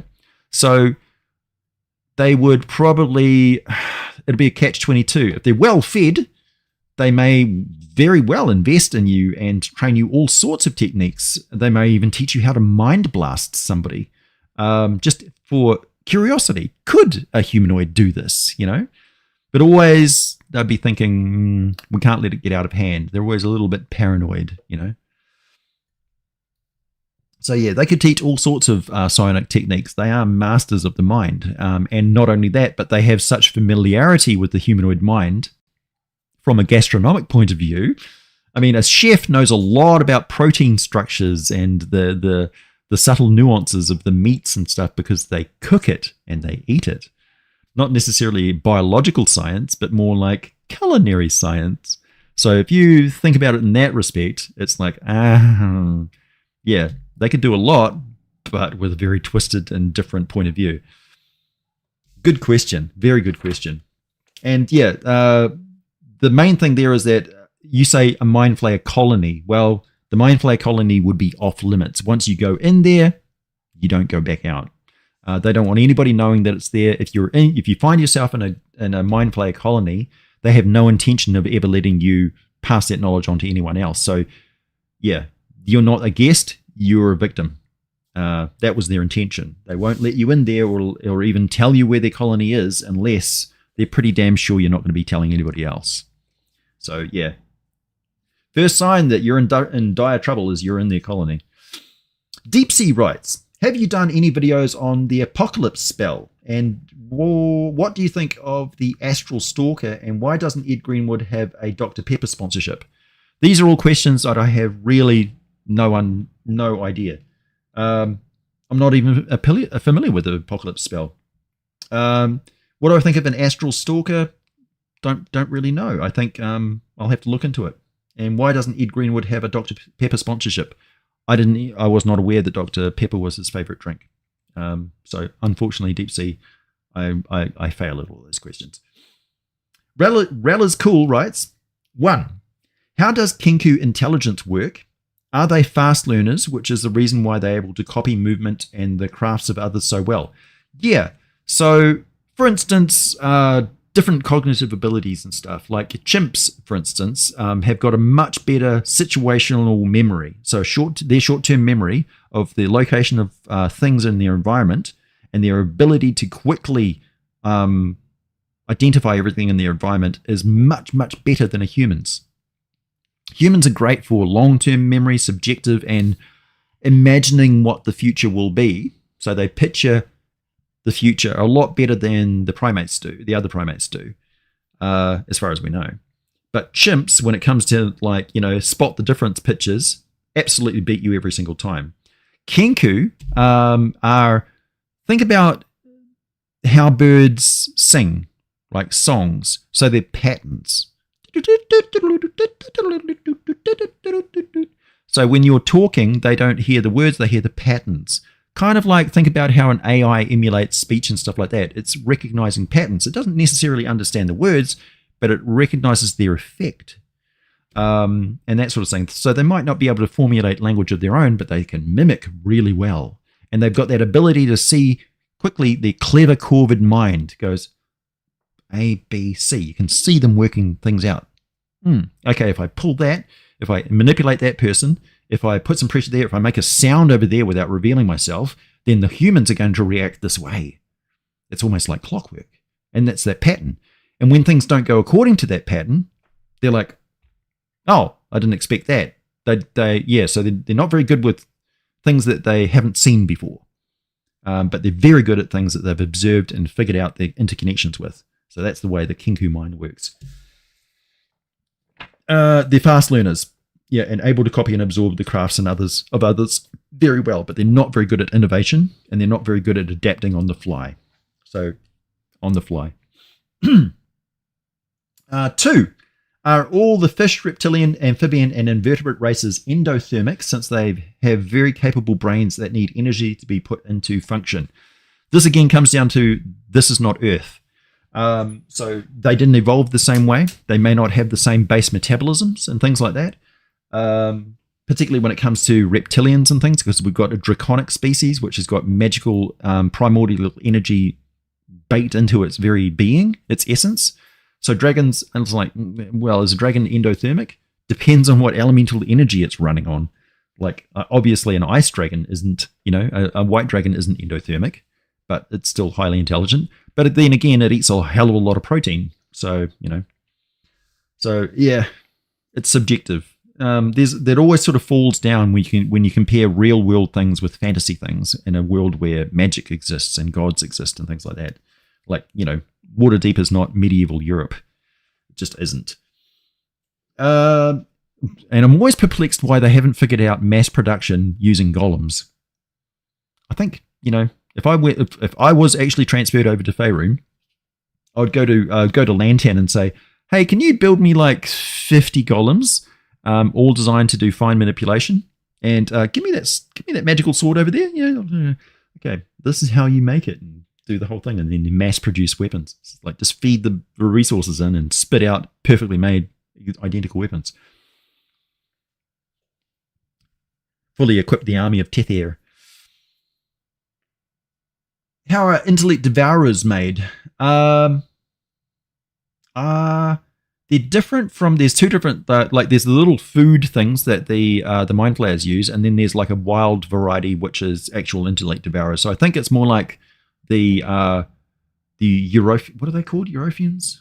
No, that's another one. So the intellect devourers that the Illithids make are like the chickens, as opposed to intellect devourers are more like cassowaries. So they're like much more booty and difficult and different. So yeah, they domesticated them as a food source. So yeah, you could say the intellect devourers are the originals, and then you've got the Big Mac versions, which are the Mind Flayer ones. Sondheim and Trellon videos when? Eventually. Yeah, the deepest of the deep magics is because I said so. Ustalaga, thank you very much. Volps, come to my rescue. Yeah, the Ustalaga is not an intellect devourer. It's like the chicken version. It's like, how's that intellect devourer? Yeah, tastes like chicken. Yeah, it's a bit. Yeah, they can eat them, but they're like junk food. They don't have any flavor. An Ustalaga is like the iron rations of a mind flayer. So imagine an adventuring mind flayer, and he's got like a little pack train of these. Oh, he's got like a car. He's got a sled, a hovering sled using like psionic crystals, and it's driven by a bunch of Ustalaga like reindeer or a dog sled. He just eats one. How's the Ustalaga? A little bit gamey. Yeah.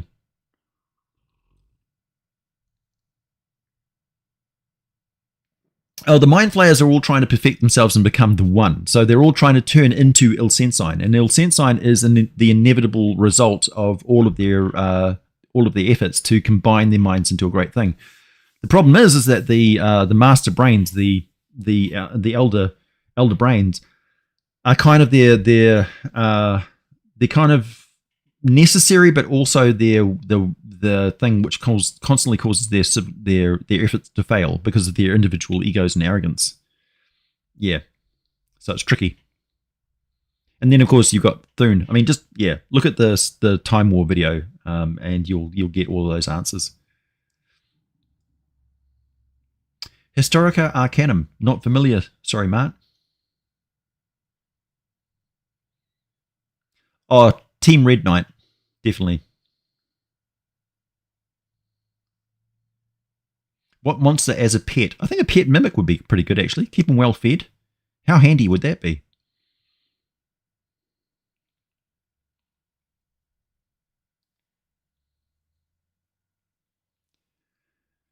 Latest fad toy for this local season at in your fantasy town of choice. Lobotomized mimics as the new silly putty.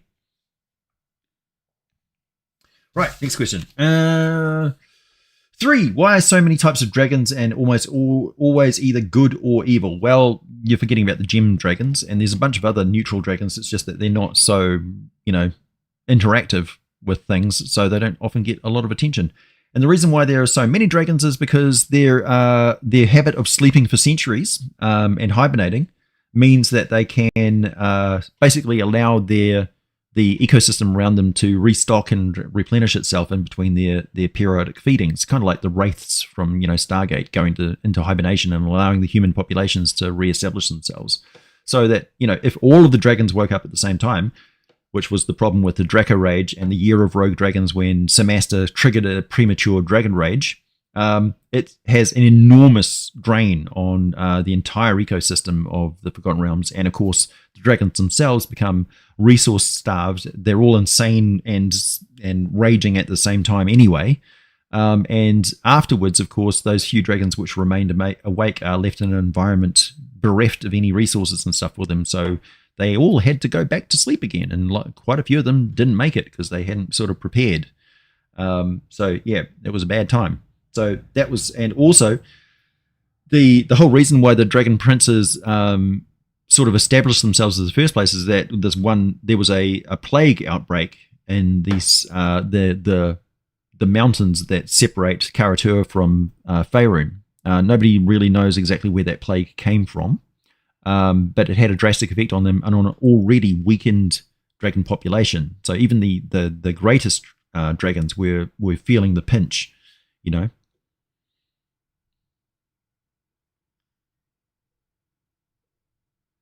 Oh, that hippo race? Yeah. I think they're pretty good, actually.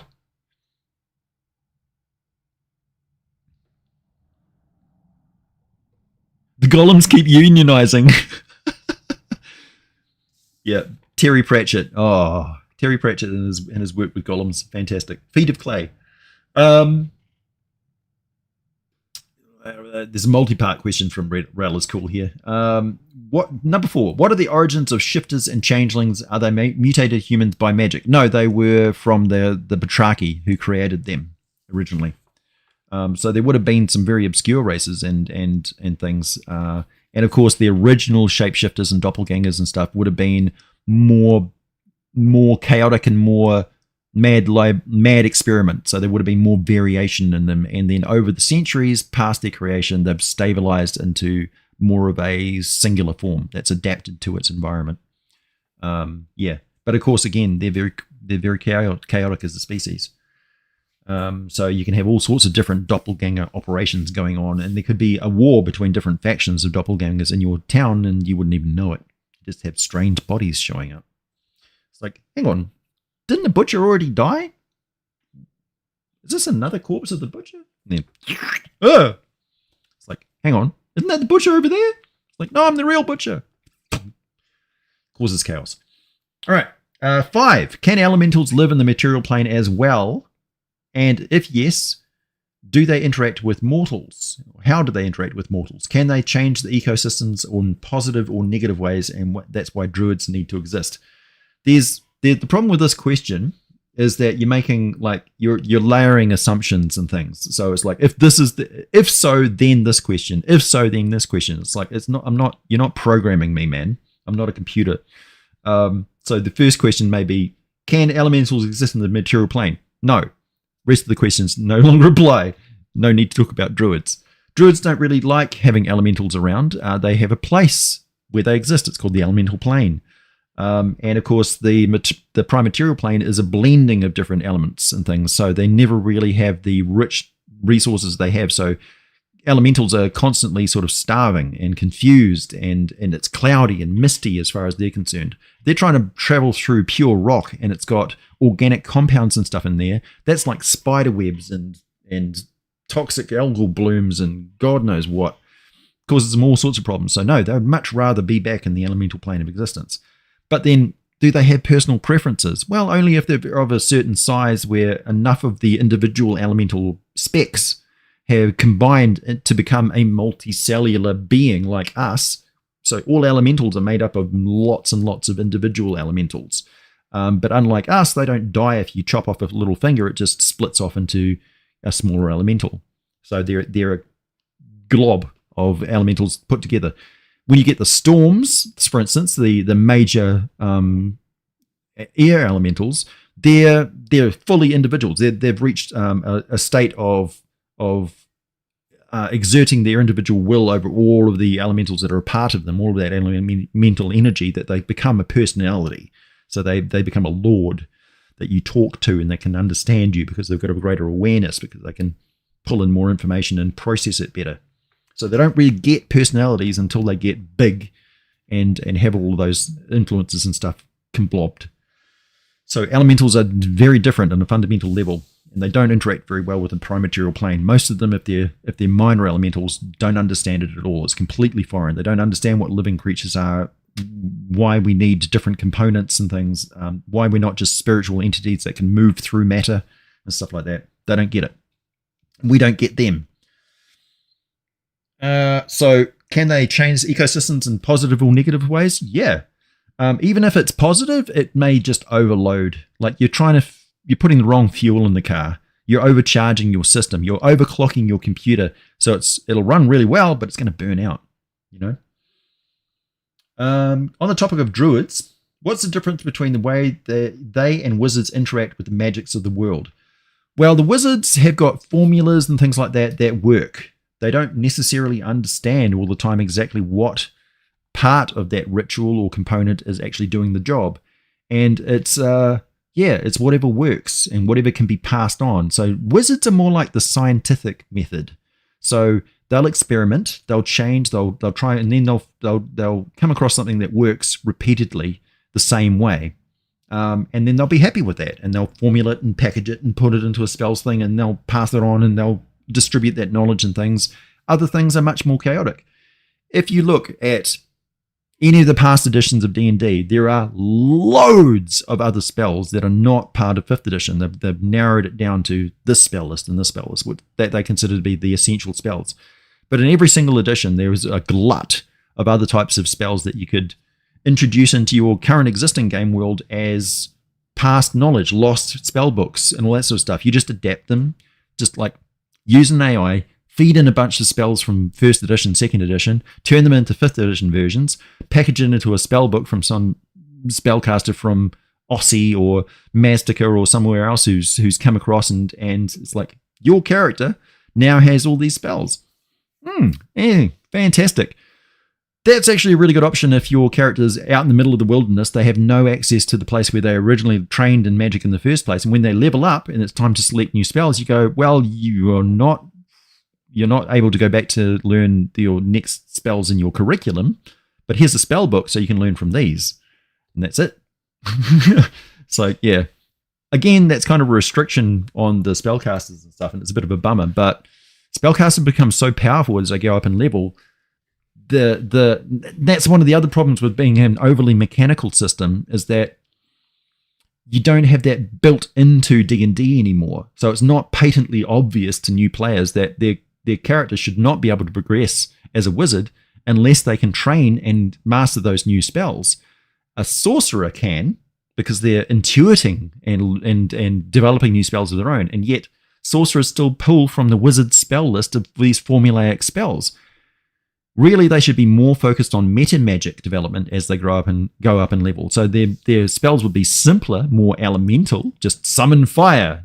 And then as they go up in level, it's like make fire wall, make fireball, make messenger of fire, make pigeon of fire, and then make artifice of fire, etc. So it gets more and more able to manipulate those basic energies, but they've never really progressed to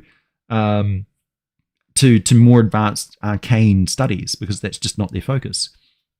Same thing with warlocks and things. How is the warlock getting more powers as it goes up in level? Is it being granted those by its entity? Well, where's the role-playing impetus or restriction that says if you don't do what your patron tells you to do, or if the patron never places any restrictions or requests or demands on your character, is it even a fucking warlock in the first place? Aren't you just playing a wizard with a different skin? That's entirely not the point of playing a warlock. The entire point of playing a warlock is it's a problem. It's a cultist, essentially. These are usually the people that you'll fight. But this player character, yeah. And then all of a sudden it's like, well, I'm a patron of the Fey thingy. It's like, did you ever interact with anything Fey in the campaign that would justify you being given new spells and abilities by your patron? Have you done anything for their agenda whatsoever? Most people, when they play a warlock, their intention is to get rid of their patron instead of embracing it. I think the only best example I've seen where that's not the case is Chris Drow playing his Drow warlock character in Acquisitions Incorporated. He played a damn good warlock. Weird as fuck. Weird, and kind of embraced the torturous nature of his alienness. It was really good. Really good. Right. Afro Chef writes, favorite one-shot you've ever run? I've run so many one-shots. Again, that's a very subjective one. So I can tell you lots of examples of one-shots that worked very well, that I enjoyed. But yeah, I've just run so many. I can tell you how to run a pretty good one-shot and things that make a good one-shot. And just recently I was on Dice Legends channel, and he's got he's doing interviews and asking game advice from various creators, and he asked me about one shots, and so we did a couple of, you may have seen it, we've got some shorts out there where I'm talking about what makes a good structure for a one shot. Very, very practical advice. It's not subjective at all, really. It's like, this is the mechanics of how you run a one shot. This is what works. So like, listen to me. I've done many, many of them. You need this much time. You need this many scenes. You need this component, this component, this component. You need to think about this. You need to think about that. You need to plan for this. You need to explain that. And this is this, lean on the cliches. Don't make the players have to discover anything or hinge anything on a dice roll that can stop the adventure in its tracks. It's okay to railroad a one shot. It's okay. And it's okay for it to be lethal. Cohen is the man writes, players have a non-zero chance of encountering a demigod during their adventure. This is due to the fact that a lot of demigods live on the material plane. My question is in multiple parts. Who are the demigods a DM might include? How might they shape the adventure or story? Demigods are not like Hercules, and stuff. They're best represented in 5th edition by the Empyrean. You've actually got a listing for a generic demigod in the Empyrean. They're not a type of giant. They're actually demigods. They're scions of gods. They're extremely powerful. Their emotions can create environmental effects, regional effects that normally legendary creatures would have as a regional effect that needs time to build up and slow down. With demigods, it happens instantaneously because their will literally manifests. Then it's just a matter of applying the fluff text to that stat block and their abilities. That's the best way to handle it. Generally speaking, because of the mercurial nature and primal nature of their emotions and stuff like that, it's like, look at old episodes of Star Trek where you've got the Q, where you've got the infant immortal who traps and plays with the crew of the starship, shrinks it down into a toy and does things like that. Mess with reality, and paint the demigod as a dangerous, mercurial, way too powerful infant, baby, petty dictator, tyrant, tantrum giver, whose tantrums can literally topple a kingdom. So they should be like, don't set them off. They're best avoided. Or if they're partying and stuff like that, they party too much. If they're crying, if they're depressed, it's too much. The entire area cries and is depressed with them. So they have a very strong environmental effect wherever they are, because they are morphing reality around them through their sheer will, and they have really no control over it. That's page 1. There's 8 pages of questions here. Gargle writes, what actually uses dire flails and how? Well, Flins and devotees of Yenogu used the dire flail, which is the multi-headed flail. Also, there are Asian weapons like what is it? That multi-part, looks like a nunchuck, but it's got a middle section thing, and it's actually quite large and big. That's kind of like that too. They use both sides of that flail and things. But it's just a bludgeoning chain weapon. It's a martial weapon for sure. It takes training to use effectively. So it's a specialized martial weapon, which I'd give like a grappling feature or something. If you're using a whip or something like that, it's a bludgeoning weapon with the same sort of qualities as a whip.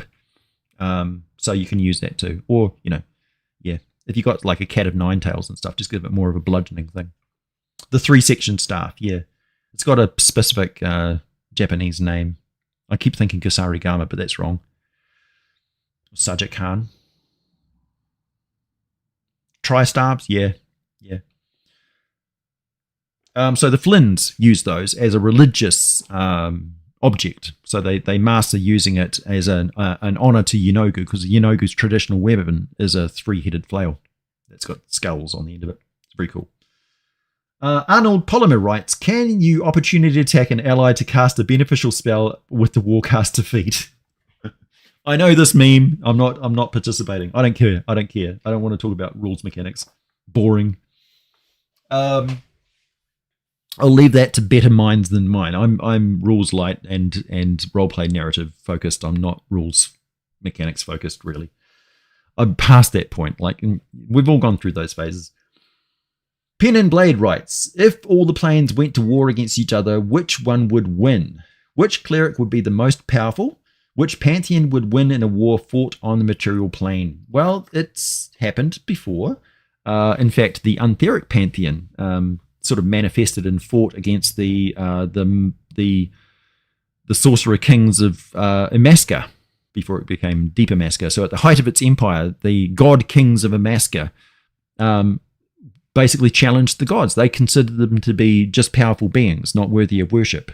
And the gods took umbrage to this and decided to come down and actually manifest and beat the shit out of them. And that's where you get the plains of purple dust and the complete destruction of the civilization and stuff.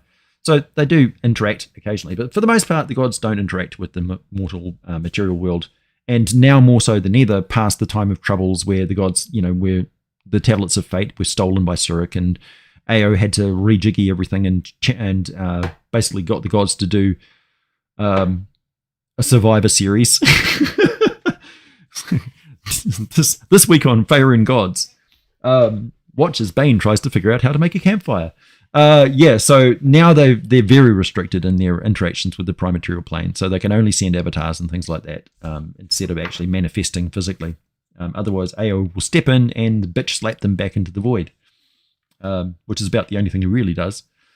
So yeah, what pantheons would probably be the most powerful? Well, I don't know. Depends. Like, if you include Call of Cthulhu and the Great Old Ones, technically that's a pantheon. So there's my answer. The Great Old Ones can just wink off the universe. So yeah, weapons of mass destruction. How about turn off reality? Yeah. So the Great Old Ones are the most powerful, and of course, clerics of the Great Old Ones can summon them to destroy anything, just by getting their attention. So potentially they're the worst. But yeah, it really depends. There's some major deities, so, gods of the sun and moon and major factors and powers and things like that. Gods of war and things like that can, of course, be very powerful in certain spheres. Depends on where the conflict takes place and what portfolios it crosses into. Yeah. Always pay attention to what god is in charge of the portfolio, and then what gods are just, have that portfolio as a secondary. So the one who's in charge of the portfolio can literally switch off the power of the portfolio of all the gods beneath it. So the major gods are always going to be the winners, because they can literally just, if you've got a weapon system that's been sold to you by a foreign power which uses their satellite system, and then you go into conflict with that power, and then they switch off their satellite system so that none of the missiles that they sold you actually can't target things correctly, that can be a problem. Anyway, this is a metaphor. Zesty Chalk writes, I always wondered why the transformation into a lich seems so popular when vampirism seems like a much easier alternative. Well, as I was talking about earlier in this live stream, the problem with being a vampire is you're making the assumption that your soul stays in your body. It doesn't. It goes elsewhere. So you're not you when you're a vampire. You're a different entity that's using your body and personality and skills and all that sort of stuff, like it's piloting a vehicle. That's the traditional D&D way of looking at vampires. The contemporary ways of looking at vampires is due to popular media and culture and stuff like that impinging itself on D&D, but D&D has always had a very different aspect to the way it looks at vampires, as more as a predatory, spiritual, dark entity monster that inhabits a body, rather than being a cursed soul who's trapped in their body, which is what really differs between the lich and a vampire. The lich is literally a soul which is trapped in a body. It doesn't need to be the original body. It can be a secondary body that's been prepared so that the soul can go into it. Harry Potter and Horcruxes, perfect example of what a phylactery is. So there you go. It's like Voldemort was a lich. CM Leibingoth writes, the evolution of magic through the editions, how low magic to basically everything is magic, and the consequences that would have on the setting if it was to remain consistent. Well, in the Forgotten Realms, people back in the past had more access to magic than they do now.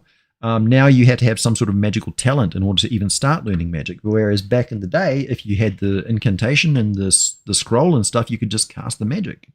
Also, there were less, restrictions on the level of magic that you could cast. So you could chop a mountain in half and float it around with a city on top of it. You can't do that anymore. You can't just make a volcano erupt in the middle of Waterdeep. That's restricted now because Mystra and Mistral and the various other incarnations of the Weave manifested as a deity has had enough of mortal shit. She was much more permissive back in the day. Not anymore. Not since she got winked out of existence because Karsus and, the actions of a spellweaver turned into a masquerading as a god, Yergel, that manipulated the entire situation in the first place in order to no longer be a spellweaver and ascend to proper godhood and therefore attain true immortality, as outlaid in the treatise by Eric L. Boyd, who is an absolute authority in everything that he writes as canon. Sorry, just ramming all that lore into your head all of a sudden there, because I've talked about it a lot in the last few videos. So yeah, the evolution of magic through the editions is largely just kind of mechanics based, and the lore sort of tries to follow. Finally, somebody writes, DCJMS writes, why are dwarves short? Because they live underground. It's just more efficient that way. And also the low center of gravity makes their strength for lifting heavy objects and swinging pickaxes and stuff much more logical. So they're actually built their way for a very practical reason. And tall people have back problems and stuff like that. So the dwarves have just naturally gone for, like, they respect the hardest working people and the most robust and sturdy people. They respect the sturdiness of stone. They appreciate the thickness of a boulder or the strength of a pillar. So it shapes their entire mindset. So they see it as beautiful. They see short, stocky as attractive. A tall, willowy human or elf is seen as feeble, weak, not as robust. Not as a good candidate for the future children. Partner of their children. So, yeah. So that's the way they are. They are short because they are attracted to short people, and so they select for the shortest person. And I guess over time it's just sort of stabilized itself. But again, dwarves were in their lore, they're kind of separate from other species and stuff as well. Like the dwarves in Mystara, for instance, were created by a lesser deity that was trying to emulate the work of something else, and he thought, oh no, he realized at the end of it, after creating dwarves, Mr. Welch will tell you this, that it was actually a sign of horrible disrespect to try and do an act of creation himself. So the dwarves were actually made of stone and animated and stuff like that, but they weren't actually the same as stuff.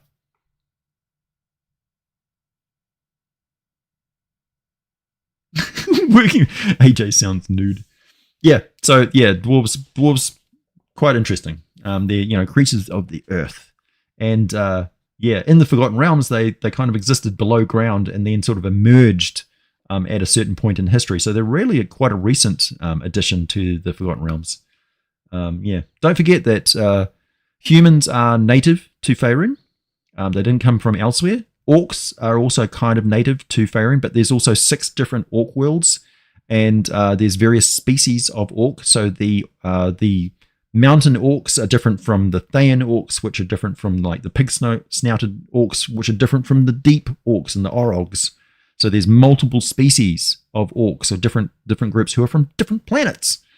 It's just so happens that some of the species can interbreed and some of them can't. And now at the moment we've got like no half-elves, which makes me wonder where the entire school of bard magic comes from, because it was developed by a goddamn half-elf. You wouldn't have bards if you didn't have half-elves, Wizards of the Coast, you fucking morons.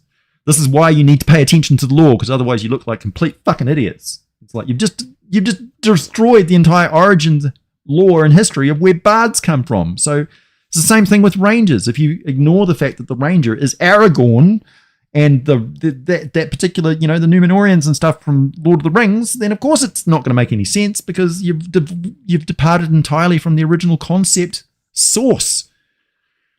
So yeah, sorry, I'm a little bit triggered by that. Yeah. So that's why dwarves are so short. All right. Mr. Seamus Maximus writes, what do NPCs and PCs actually gain from evil? Multiple things. 1, convenience. It's easier to do an evil thing. It's selfish. It's evil is defined as like taking or restricting the freedom or imposing on somebody else. So if you want to get your way, the easiest way to do it is to make somebody else do it, or to take what you want from somebody else. And regardless of how it affects them, it's a selfish, takeful, destructive, and evil act. So it's easier to get things if you're evil. If you don't think about the consequences and stuff. You might think evil gods with fewer followers reward their followers with power during life, then use them up in the afterlife, while the more numerous followers of good gain less in life but better afterlife. Well, there's your assumption, is that the people who do evil are thinking about the consequences and the greater cosmology of Dungeons & Dragons. No, that's you metagaming your own understanding of Dungeons & Dragons on the actual people inside the world of Dungeons & Dragons. they have a very vague idea of these sort of things. They don't understand the consequences of the afterlife and things. They're probably not the sort of people who are sitting there on a Sunday sermon and listening to the lecture of the cleric of Ilmater or whatever. So they're not thinking about the consequences. They're just thinking about, they have something that I don't have, and the easiest way for me to get it is to take it off them. And it's a decision. People can decide not to be evil. Some people, they see it as the only way. They've been trained by the culture and the pressures and of their society and stuff like that. Like, they may not necessarily see conning somebody out of their money as an evil act. They may just see it as business, So it depends on their culture and their attitudes. That's why it's very dangerous to say you can't have an evil culture. It's like bullshit, you can't have an evil culture. You know that there's cultures in the world right now where your sensibilities and morals and things like that are going to leave you a victim, because the people there face societal pressures and things which are hard, sharp, immediate. They don't get money, they don't get food, they've got no support system, they've got no social welfare, no friends and family to support them and things like that because of your society. From their perspective, you're soft, weak, stupidly giving things away, etc. And but that if you go over there, you're going to have to guard yourself. You're going to have to be on guard for pickpockets and thieves and all that sort of stuff. You don't face those sort of problems in New Zealand. You go on a bus trip or something like that, you don't have to worry about somebody coming up and picking your pockets. It just doesn't happen because we don't have the societal pressures that force people to do that. So it's possible to create a society that is evil, where the people themselves are various shades of good and etc. But overall, the society forces the general attitude of people to be more predatory, more strict, more cutthroat and stuff because of the pressures and stuff which is part of that, of being in that society. They can't afford to be good. They have to be evil to survive. Very practical. So it's largely it's societal pressures, it's individual attitudes and decisions, it's their understanding of morality, their education. Remember, we're all constructed, or our personalities are all a product of their environment. There's only so much of us which is innate and inherent. We're not raised by wolves. Right. Lulu Birch writes, have you ever had players joke about something in your homebrew world and it's so funny you make it canon? Absolutely every single campaign. In fact, I'd be worried if they didn't. Easy answer. Yeah, it's a vital part of role-playing. A good thing is, like, if you use, let's say I had an adventure where the lizard folk confronted the players who were in a spider den, and they said, this area is Harktis. And the players were like, what? Harktis! And they had to figure out and interpret what the lizard folk were saying, because none of them understood lizard folk. And this was a perfect example of them learning that the word Harktis meant forbidden. That slowly percolated to become a code word that the players could use around other people who didn't speak lizard folk. So they started using Harktis as like a sub-language of understanding, a meta-language in their role-playing group of players and player characters. And then eventually, outside of the role-playing game, they started using the word in everyday life amongst our friends, like an in-joke, saying something was Harktis. And it just became a running gag. Role-playing games are fantastic for that. And you're really missing out if you just assume that everybody speaks common and you don't have those communication errors and stuff that force you to invent languages that your players actually adapt and learn.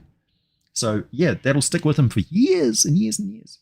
I can still go up to my friends and go, Harktis. And they're like, why can't you eat it? Harktis. It's like, what's wrong? What's wrong with it? Because they know I'm saying it's forbidden. Shields writes, what exactly is whole magic and how could it be utilized in the current Forgotten Realms timeline? Whole magic isn't actually a thing. It just means unmodified magic. That's not part of the... So it's like pure magic. And it differs from what you're probably referring to as the liquid magic and stuff that Karsus and the nation of Netheril developed over time. So they concentrated magic into an actual substance that was used for things.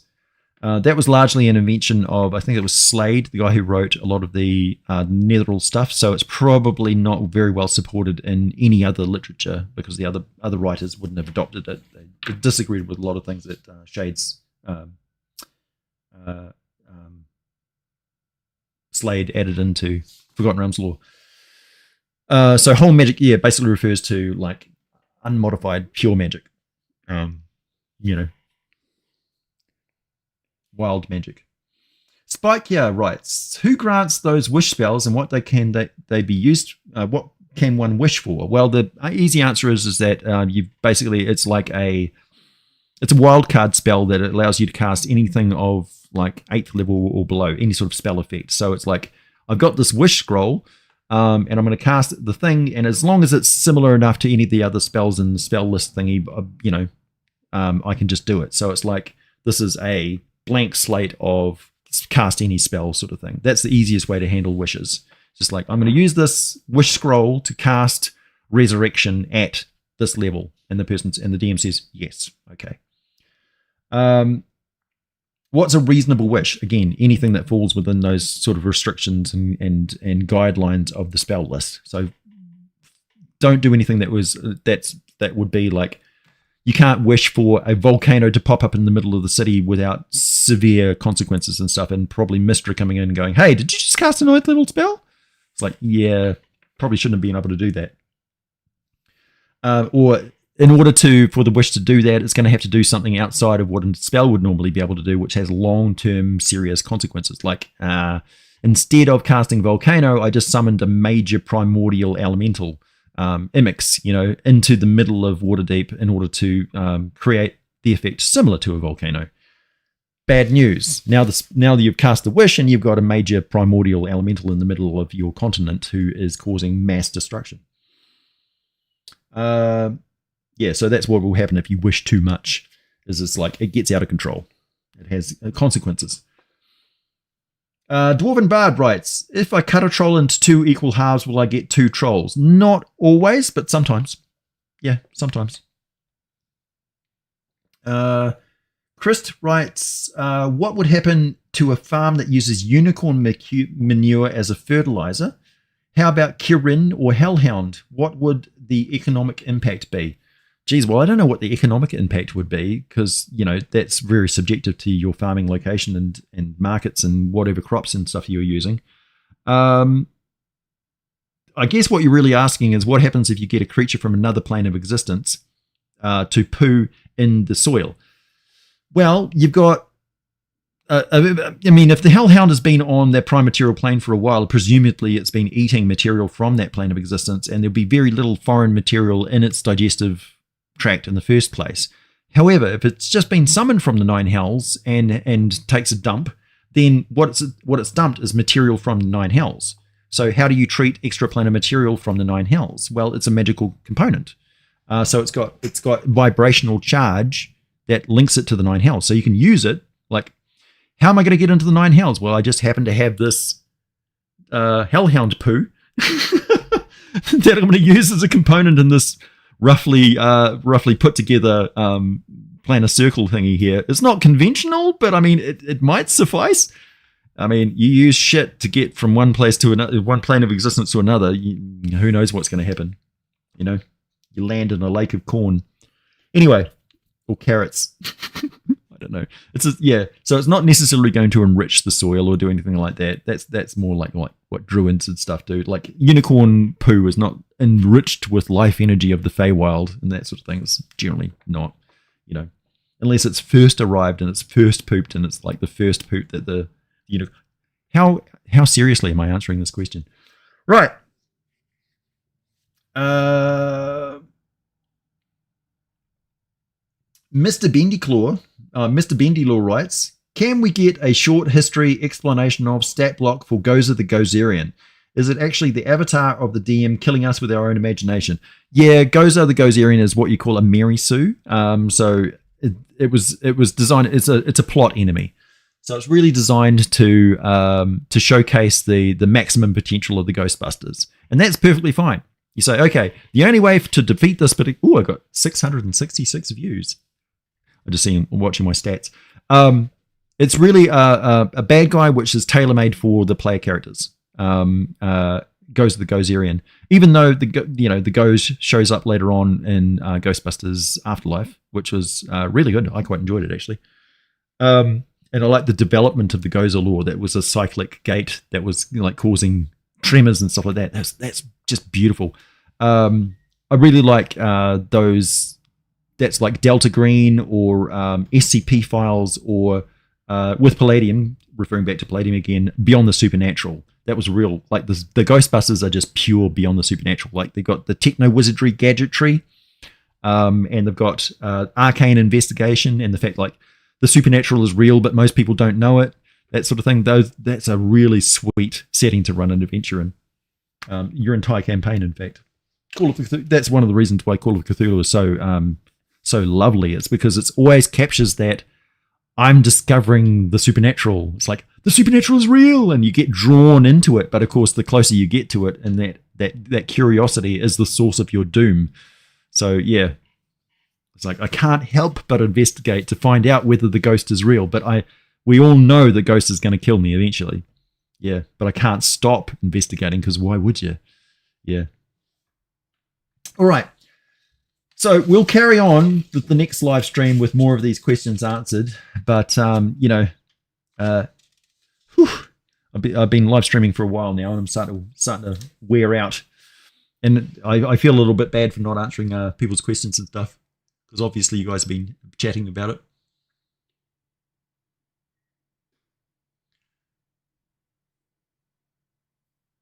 I'm glad that you guys have been discussing the questions.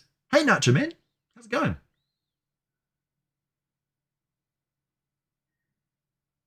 Moist is a code word. Yeah, exactly.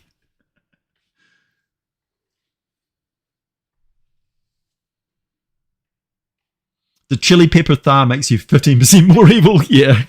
I mean, if it works as a plot point, if it works as something which is fun in the campaign, all bets are off. The rule of cool always supersedes any sort of logic and stuff that you have outside of it. Yeah. All right, everybody. I will be back. I'll see you again soon. Thank you very much for all the chat donations and stuff. That's been really, really fantastic. Thank you very much. Definitely encourages me to keep doing these sort of things. As always, if you have any questions and things like that, I'm available through. You can directly email me. You can leave me messages on the Discord server, or just pop into any video. Chat and anything like that. I pay attention to all of that, so you can always, like, even if it's an old video, if you have a question that you need to ask me or something, just write it in there. I'll see it as it comes up on my feed. So I'm very, very easy to get in contact with, and you never know who's going to inspire me to make a video about something. Like the video on the breath drinker, for instance, was just a spur of the thing because I was having a conversation with somebody and they mentioned the name of it, and I went, oh, that sounds interesting. So I was inspired to make a quick video about it. It was fun, even though that particular video I had all sorts of problems with because I made a fundamental mistake in the lore. And also, I missed the fact that it was in the Book of Many Things for 5th edition. But the version that they have in there is quite different. It's like an aberration, air elemental. Which, yeah, I didn't really like that version anyway. So I'm quite happy with the way the video came out. Hey, thanks, Shakescan. Yep, be well, everybody. Take care.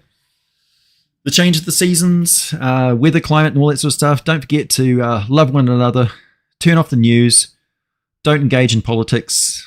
Just concentrate more on your local communities, sustainability, community, love, trust, fun, that sort of thing. Yeah, and you'll be okay. The world's not as nasty as you think it is. And if you haven't got a current campaign, go to your local library, put a notice up on the wall. Any role players in the area? And you soon will do. Okay, catch you later, everyone.